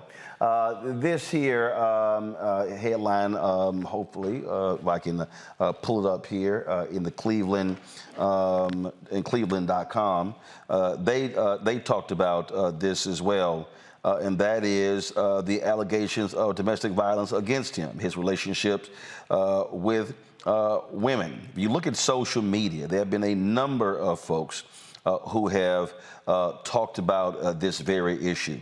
You hear the phrase from a lot of quarters that Jim Brown was a complicated man. In many ways, that's folks not wanting to actually deal with these stories. This here is the headline. Go to my iPad, please. Jim Brown's legacy clouded by allegations of domestic violence. And in here, it talks about him being booked on suspicion of assault with intent to commit murder. Again, so many other allegations here. And there's something right here. I'll start with you, Larry, that you have to deal with. Bomani Jones on his podcast dealt with this, and what he said, he walked this thing through, and he said that Brown never, he said, for all of this talk of him being a man's man, he never actually wanted to confront the one issue that dogged him, and that is his issue with women. This is also a part of his legacy. There are people who, I've seen some people say, oh, you shouldn't bring these things up. You can't ignore it. So when you talk about someone's legacy, their life and legacy, it's not just stuff that we think that are good and noble, it's everything. Yeah, you're right, Roland, and I'm glad we're talking about this issue. Intimate partner violence is something I take very seriously, certainly on a board that deals with these issues previously. And also, this is an issue that's impact, particularly when we talk about how it's impact Black women, Black women in particular, women in general. But you have to talk about these issues, and it's not like this is one allegation. There are multiple allegations of intimate partner violence when it comes to Jim Brown. But it's certainly, like you said, is in terms of the collectively the person. You can talk about the civil rights work and his work on the field, but you have to address in terms of violence and women and his life in general, and that is part of his legacy. And these are real incidents. So it's really important that we talk about that. And once again, I'm glad we're discussing these issues. You know, when I look at this article here, Shannon, they talk about in 1965, an 18-year-old accusing Brown of assault and battery. He was acquitted after a 10-day trial.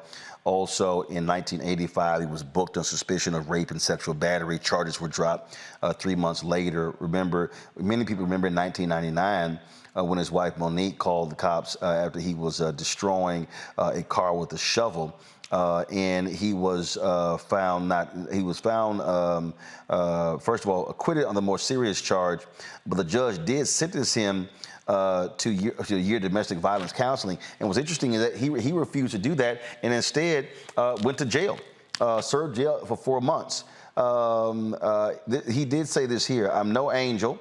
But regardless of the allegations," he said, "I've never been convicted. I've just been harassed. I've been hit so much I don't sting anymore." And then he said, I take it and look my accuser in the eye. I don't look at my shoes when I talk to anybody. I know what I am. I only have to live with myself." What's interesting is when you look at a lot of folks, when you look at when someone passes away, what folks don't want to talk about. I mean, look, when Kobe Bryant died in that tragic helicopter crash, there are folks who said, "Oh, no, media should be bringing up when he went on trial and when he was going through his legal issues when it came to sexual assault." But that's also something that is going to get brought up. Absolutely. You shouldn't cherry pick history. Whether the accusations were true or not, it is historically accurate to say there were accusations, there were issues, there were times when he claimed himself not to be an angel, but having been able to understand what he didn't look himself in the eye, and not look down at his shoes, which I think is kind of an awesome phrase. Nobody's perfect. Nobody. If you have done some things, first of all, you don't get to a certain age without having some baggage and some issues. Some are more egregious than others, but again, allegations. And I think to try and erase that or remove that from his past and his history, it does a disservice, because you never know how many folks are in a similar situation that may hear something that someone who is accused of doing something did that helps them to face some demons in their own lives and change some things in their own lives. So I think when you do something, you got to own it, you got to keep it, you got to move forward with it, and just hope to be a better person. Well, and that's the thing.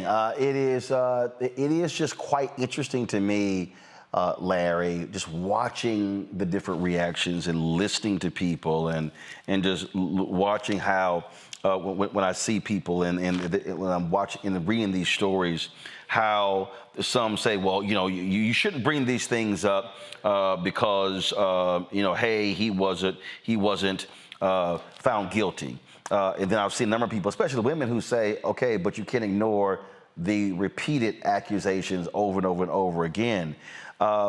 It is as if, and then when and again, I talked about how Bomani broke this thing down on his podcast when he kept saying, we got to stop with this whole idea of, he was this complicated man. He's like, you have to confront what that complication was. Here's some of that particular podcast. I listened to it today when I was flying from Los Angeles, and I found it to be quite interesting and compelling. Check it out. These circumstances that so many people have given up on, and these neighborhoods that even cops are scared to roll up on, and these gangs that even the cops are scared to do anything with. Jim Brown's walking in dealing with them broker intruders. And by the way, this is a world and causes that a whole lot of our more erudite bourgeois folks that claim to care so much ain't care nearly as much about those dudes.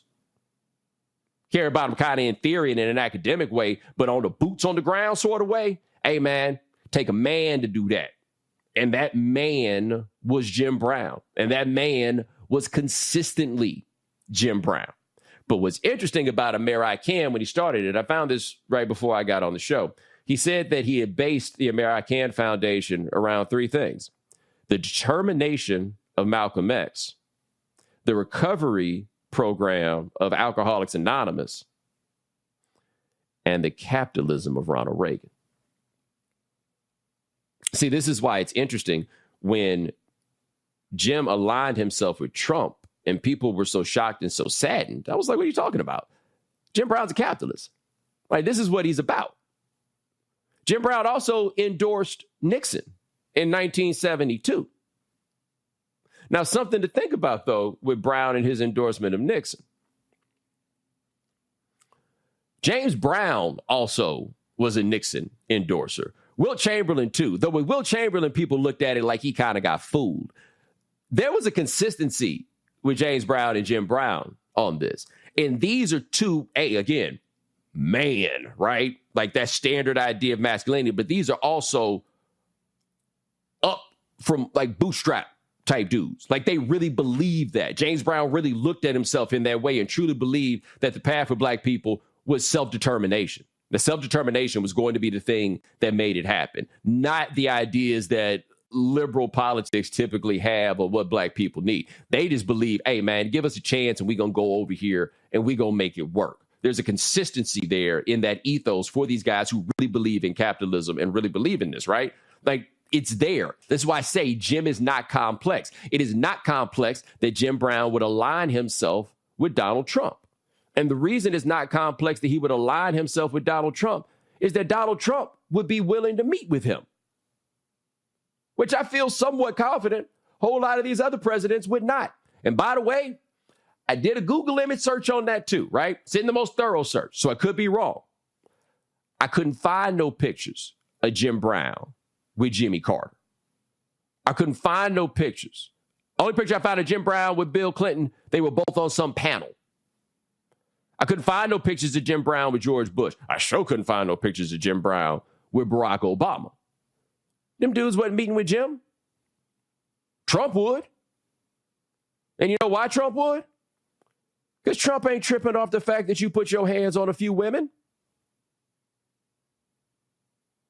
See, this gets us to the place where people say that Jim Brown is complex or complicated. And again, I don't see anything complicated about this. It's complicated if you want to make Jim Brown a plaster saint. If you want to be able to take the good works he did and use them to define him, then maybe it's complicated. Or maybe it's complicated if you want to simply view him through the lens of his treatment of women. There's room to talk about these two things at once. And you have to talk about the way Jim dealt with women. I wrote something, I guess it's now, wow, man, it might be like 17 years ago about Jim Brown. And it was just about how Jim Brown was the most intimidating athlete ever. And I remember, I haven't looked the piece up, but I remember I almost had like a throwaway part at the end. This is like 2006, somewhere in there.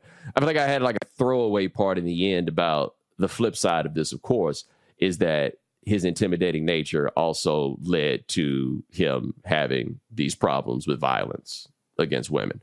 I obviously in that piece did not give it enough attention. In this time, we're not as willing to just kind of be like, yeah, but about the violence that Jim perpetrated against women. And part of why I think that we were so willing to do that for so long with him is because Jim Brown was a man, right? Even if you saw this as being negative behavior, I think a lot of people viewed that as an extension of the hypermasculinity that he projected. Almost, can't make an omelet without breaking eggs kind of situation. Like, I think that's how a lot of people Folks, if you want to hear at those things. The rest of that, what you should do is you should pull up Bomani's podcast, The Right Time with Bomani Jones. Final comment from each one of the panelists. Tarun, I'll start with you. You know, it's a difficult thing to get into because, look, nobody is saying that it's right to abuse anybody. Nobody's saying that somebody who from that time didn't have some demons. But my thing is you have to take everybody in totality, sort of like Bomani said on the podcast. You know, you have to look at the work he did with communities who everybody had pretty much written off. You have to look at what he had to face being a football player, then moving from football into being an activist when there was a real serious risk of losing your life and losing your freedom just from that. You have to look at this person in the full spectrum. I'm not saying that you have to discard the things about him that may have been negative, but we have this tendency, especially when it comes to black men, to the minute something happens where they pass on, we pull out everything negative and we use that to kind of leverage against everything else they've done. If we're going to have that conversation, conversation has to be balanced about their good and their bad. That's all I want. Larry. Yeah, I think that, certainly, like I said, I have to go back and listen to the podcast. He makes some excellent point and really good analysis. I think the other thing is when we talk about issues related to intimate partner violence, and like I said, when I go back to it, because we're discussing this issue, is I agree with my colleague, you have to, you paint this tapestry of someone's lived experiences, but we have to remember this is one of the things I always felt in the black community when people talked about Mr. Brown and his, particularly my father, about how kind of watching him play, et cetera, that this is always kind of like he described, Jones described it in his essay. He talked about the end, like people, and father and other folks will talk about this very end. But this is something when we talk about value in black women and other women, we have to put to the forefront. And really, we should be leading with this, and then, but also offer context to the other things he's done on the field, his civil rights work, et cetera. But we have to confront this because this is an issue that's impacting the lives of women throughout, not only the U.S., but throughout the world. Shannon. As much as so many folks have tried to say, it's not a complicated issue. It kind of is. From the perspective of women deal with a lot of issues, gender-based issues, and up until recently, and still sometimes, they get dismissed just because it's a woman that says whatever she says. We look at men for what they do positive, and whatever issues, gender-based issues they may have with women, that's personal. That's over on the side. That's, whatever. But it isn't. When we look at folks that we put up on a pedestal, we have to look at everything, not necessarily judge, but don't turn a blind eye either. Keep it, that phrase we all like to use, keep it real? Keep it real. He was a man that had an awesome football career. He had an awesome acting career. He had an awesome civil rights career. He did a lot of good work, but he did some things that mayhaps he shouldn't have. And I think to look at one without the other, in a way, diminishes a little bit of the good that he did. Indeed. Folks, going to go to a break. When we come back, our Marketplace segment right here on Roland Martin Unfiltered on the Black Star Network. Black Star Network is here. Oh, no punch! I'm real revolutionary right now. Thank you for being the voice of Black America. All momentum we have now, we have to keep this going. The video looks phenomenal. See, there's a difference between Black Star Network and black-owned media and something like CNN. You can't be black-owned media and be scared. It's time to be smart. Bring your eyeballs home. You dig? Hatred on the streets, a horrific scene, a white nationalist rally that descended into deadly violence. White people are losing their damn minds. As an angry pro-Trump mob storms the U.S. Capitol, we've seen shooting. We're about to see the rise of what I call white minority resistance. We have seen white folks in this country who simply cannot tolerate black folks voting. I think what we're seeing is the inevitable result of violent denial. This is part of American history. Every time that people of color have made progress, whether real or symbolic, there has been what Carol Anderson at Emory University calls white rage as a backlash. This is the rise of the Proud Boys and the Boogaloo Boys. America, there's going to be more of this. Here's all the Proud Boys, guys. This country is getting increasingly racist in its behaviors and its attitudes because of the fear of white people. The fear that they're taking our jobs, they're taking our resources, they're taking our women. This is white fear.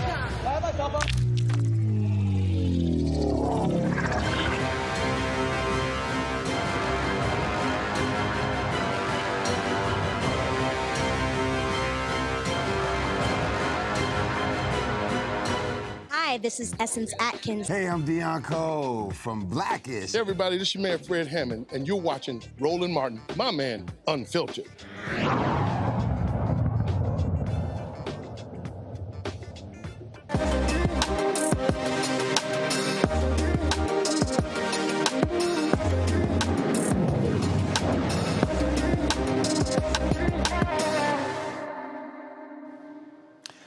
right, fam, we all love games. Now, y'all know we get together. We play some games.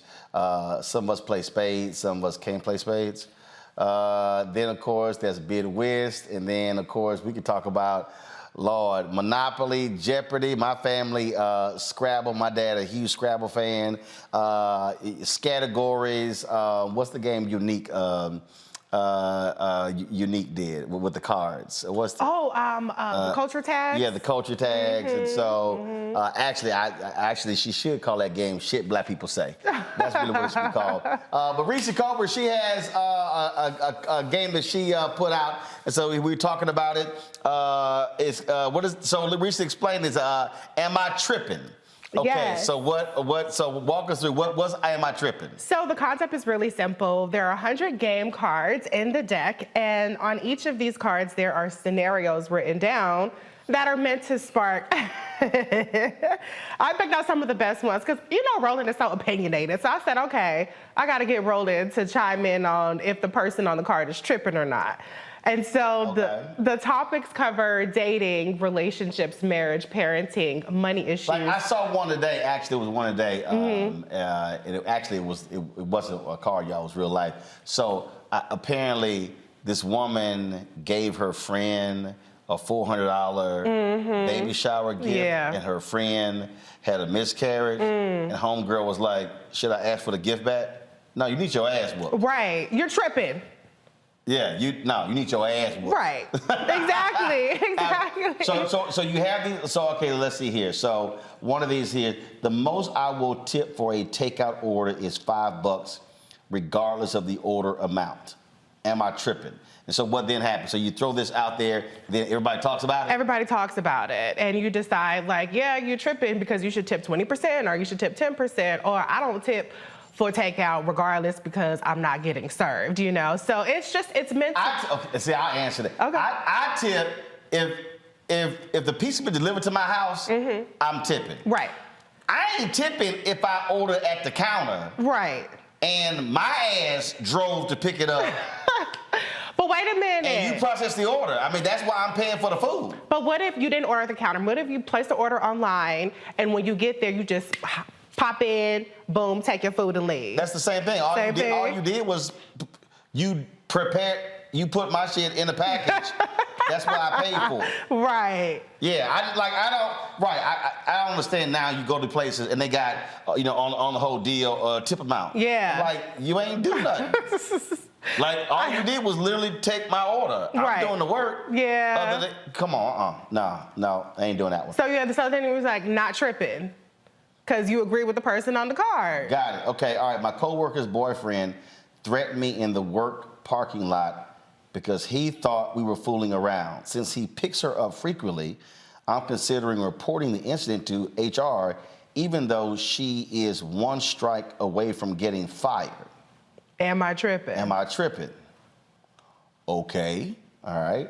So what's the answer? Okay, what do you think? Let's see. Hey, you gotta give the answer. All right, let's see. My coworker's boyfriend threatened me at work because he thought well, first of all, here's the problem with her question. You gonna report her to HR. Yeah. When what your ass should be doing, if he threatened you, you should be calling the cops. They ain't got nothing to do with HR. Right. Because she wasn't.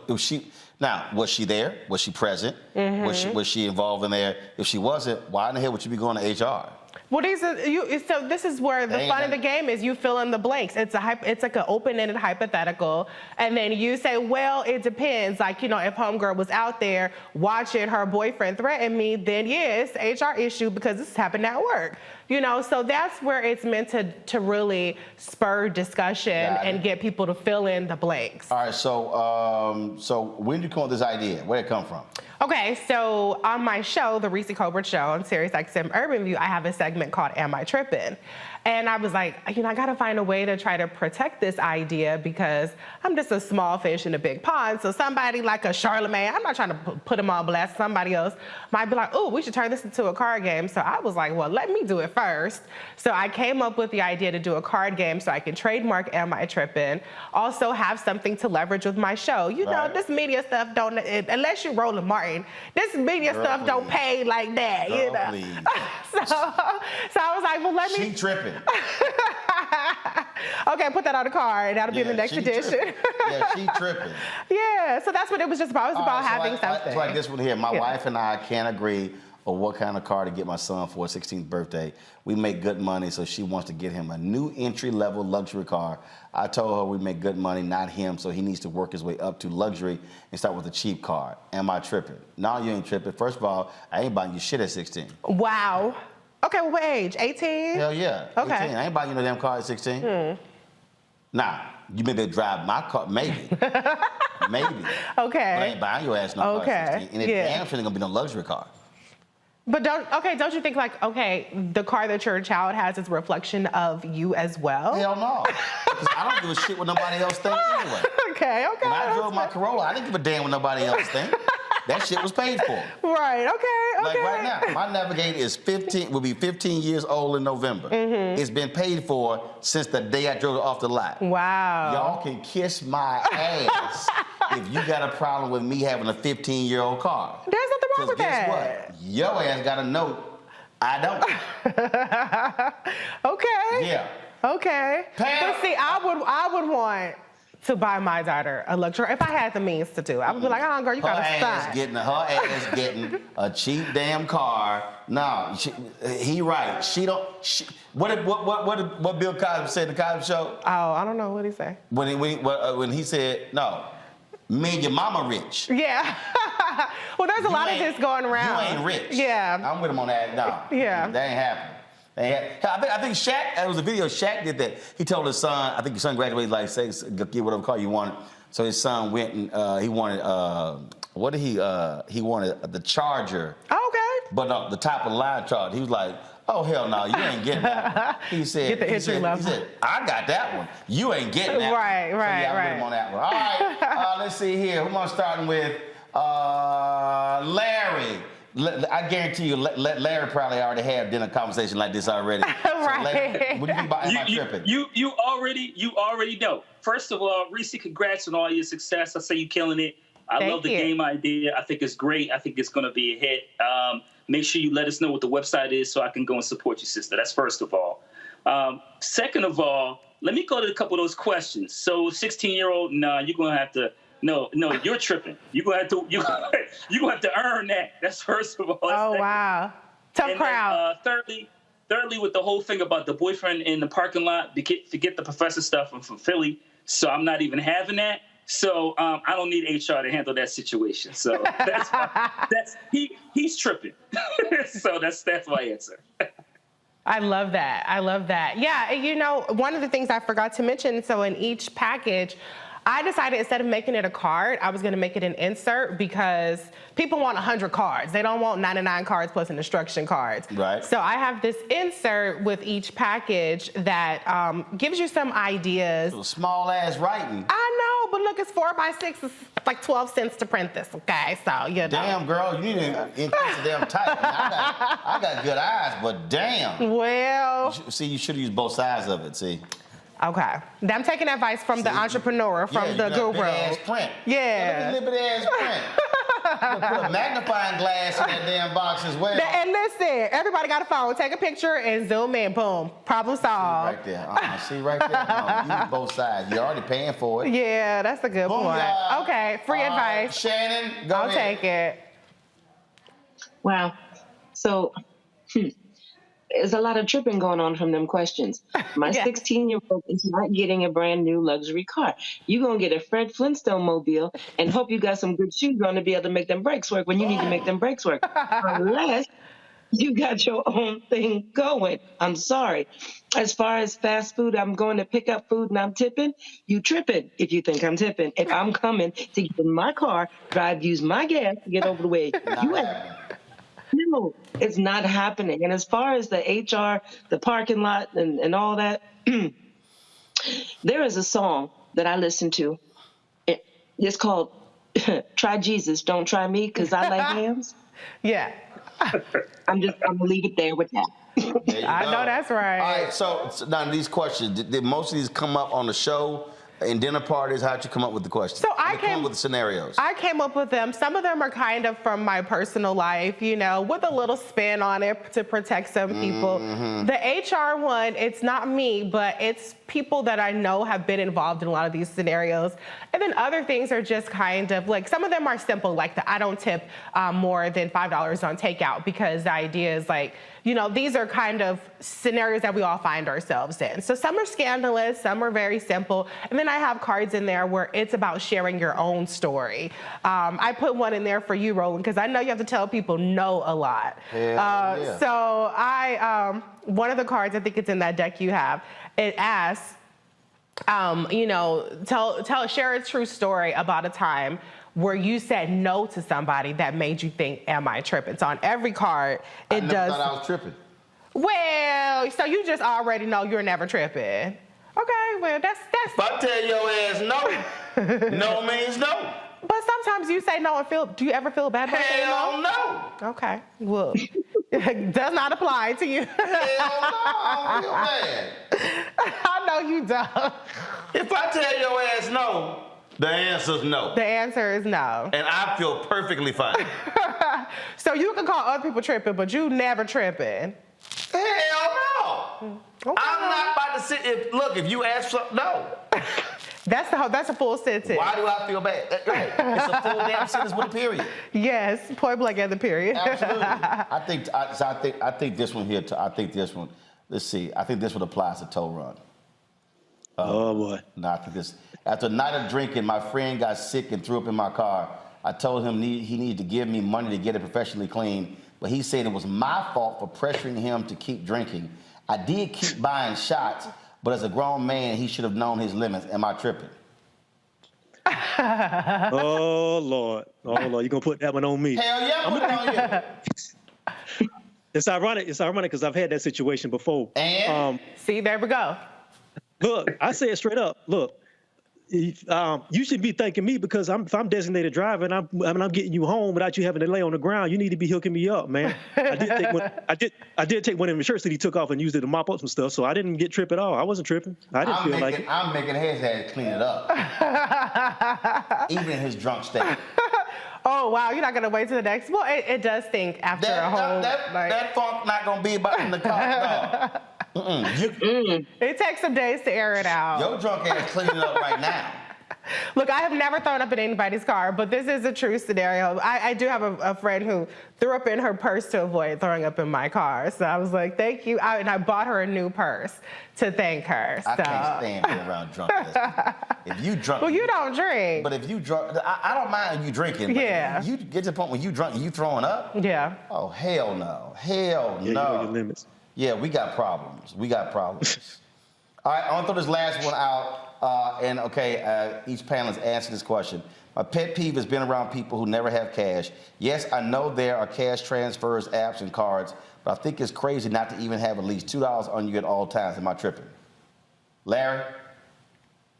Listen, we become a cashless society. There are times I think I have cash, and I don't because you use it so infrequently. So, no, society's transitioning. You don't have cash, you don't have cash. Shannon? So I try to keep an emergency bill of some amount somewhere very deep in my wallet for that emergency because you never know when something's going to happen. And even the establishment you go into may have an issue with a card and there's something you want. So I do try to keep a little bit of cash. But during the height of COVID, we didn't keep cash. We didn't even have change. Supermarkets didn't even give change. When you went to go pay for something, you need to use the card. So I think it's really up to the individual. And if you tripping if you let somebody else's opinion on what's in your wallet matter to you. Toron? No, I don't think it's tripping. I haven't seen a physical dollar in like 5 years. So you know what I mean? Nobody really carries cash anymore. I was cleaning the house a couple of days ago and found some money that fell out of a box that I had and stuff that I forgot was in there. So no, I don't think it's tripping. Nobody really carries it. Do we need to? It might be a good idea to have something because you never know. But no, I don't think it's tripping in this day and age. No, so this ain't tripping. What's tripping is if your ass ain't got no money. Right. What's tripping is when your ass come to the lunch or the dinner, even if you're a family member, and you know your ass broke, and you order some damn food, and then you looking for your brothers and sisters or mamas and daddies or somebody else to pay, and you knew your broke ass didn't have no money. Yeah. Your ass treated. Well, wait a minute. Let me ask you. You should have ate before you got here, drank some water, eat some free ass nachos. But I know your ass not gonna order no appetizer, no entree, and some dessert when you know you ain't got. See right there now. Again, if you ain't got no cash, if you ain't got no cash, cool. Yeah. But your ass about to be cash happy. Right. There you go. At least ask. Ask somebody ahead of time. So that's it. Pull somebody to the side. Like, I want to go out. I want to go out, but I'm short right now. Can you hook me up? Before you even go out there, don't just go up and do that. Let you know what me I mean? say it again. Your ass ain't got no money. You got no business ordering anything unless it's been established up front that somebody else is paying for the whole dinner. Yeah. You need to sit there and eat before your ass get there. You need to drink you some water. Drink that free ass bread. And don't you order nothing. That's cold. You don't feel uncomfortable when somebody is like in front of you with no. Sit your broke ass there. Jeez. First of all, why am I uncomfortable? Because your ass broke. For me, if I'm eating, we all eat it. I think you tripping, Roland. Hell no.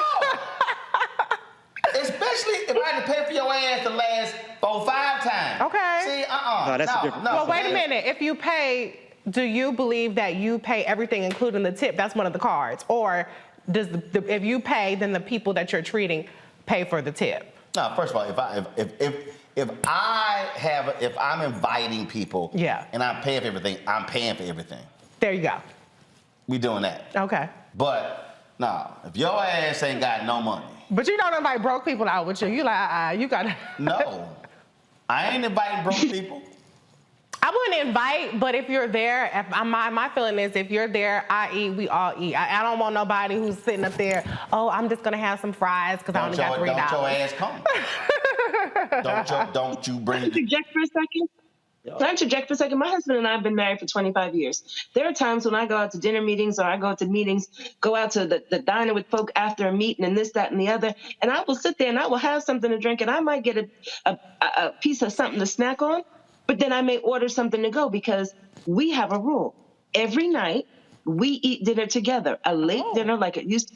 Kids were little after they went to bed. So I'm going to be that one that's out there with the group at the meeting. I'm going to have a soda. I'm going to have a little something. But I'm going home to have dinner with my man. That's what we do every night. Oh. That's beautiful. So, damn that shit. That's real. I ain't waiting on your ass. Oh, Lord. Look. See, but that's just it, though. I have what I need to feed B should I choose to. I'm saying. But I choose to. What I will usually do if I'm in that situation, I'm trying to go home. It's not that I don't have. It's that I appreciate I'm out here with y'all, but my breaking bread is gonna be with the man I'm gonna lay next to. So I may order something for the both of us to roll. I don't need you. No, I get that.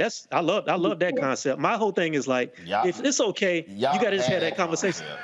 Sometimes people don't have it all. All I'm saying is we out somewhere. Just let me know what you got and what you don't got. So if I can do that, I'll do it. Just don't post up somebody and say, hey, we gonna ride out, and then you ain't got nothing and everything. That gets on my nerves. That's happened to me before. Let me say it again. Y'all think? Let me say it again. That's why I love this video. I saw it on Instagram and I sent it around to some people because it's funny as hell. Y'all pull up my iPad. I love this video because this describes exactly what I was just talking about. Jaden has $1 bill, $1.25, and 2 pennies. How much money does he have? Jaden broke. Oh my! Well, once we that don't get you far. That's I know it. that's right. You bring your broke ass to lunch or dinner. Roland is not picking up the check, period. Especially if I don't like your ass. Right. All right, that ain't gonna happen. All right, where do people get the cards? It's on amitrippinggame.com. I would love for you to buy it. I package everything myself. This is a completely Black woman-owned small business. I'm in my dining room table printing out labels, putting them in envelopes. So I appreciate it. Been there, done that. Yeah, we'll see. One day maybe it'll be like the next Cards Against Humanity, and then I'll be on the beach somewhere. Am I tripping? All right, I'm going to go through this deck and see real-life scenarios, but just letting you know, if your ass ain't got no money, stay your broke ass home. Keep your broke ass at home. Saying thoughts and prayers. That's what you should do. All right, Reecie, we appreciate it. Thanks so much. Thank you. Folks, that's it. I'm going to see y'all tomorrow right here. Shout out to Erica. She was, Erica, who filled it yesterday? Y'all know I ain't watching nothing. Yeah, it was Erica. Yeah, I was busy playing golf. We had a great time out there with Anthony Anderson. Later in the week, I'm going to show y'all some of the videos and the photos. Again, had a good time. Had by all there. Folks, I'll see you guys tomorrow right here. Roland Martin Unfiltered. Don't forget, download the Black Star Network app, Apple phone, Android phone, Apple TV, Android TV, Roku, Amazon Fire TV, Xbox One, Samsung Smart TV. You can also, of course, support us in our efforts by joining our Breen and Funk fan club. Send your checks and money orders. P.O. Box 57196, Washington, D.C., 20037-0196. Cash App, $RM Unfiltered. PayPal, R Martin Unfiltered. Venmo is RM Unfiltered. Zelle, Roland at RolandSMartin.com. Roland at RolandMartinUnfiltered.com. And of course, you can get my book, White Fear, How the Browning of America is Making White Folks Lose Their Minds. And before I go, I got to hear my man talking about Jaden broke ass one more time. It's going to take us out. I'll see y'all tomorrow. Holla! $1 bill. Jaden has $1 bill, 1 quarter, and 2 pennies. How much money does he have? Jaden broke.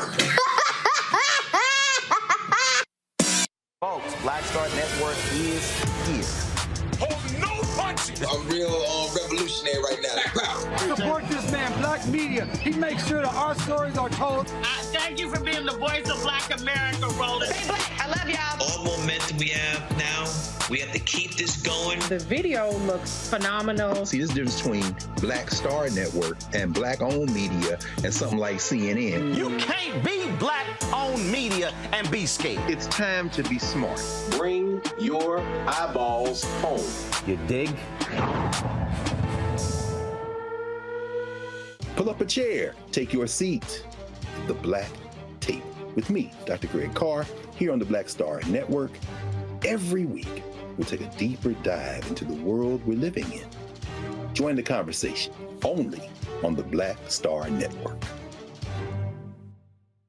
Hi, I'm Dr. Jackie Hood Martin, and I have a question for you. Ever feel as if your life is teetering and the weight and pressure of the world is consistently on your shoulders? Well, let me tell you, living a balanced life isn't easy. Join me each Tuesday on Black Star Network for A Balanced Life with Dr. Jackie.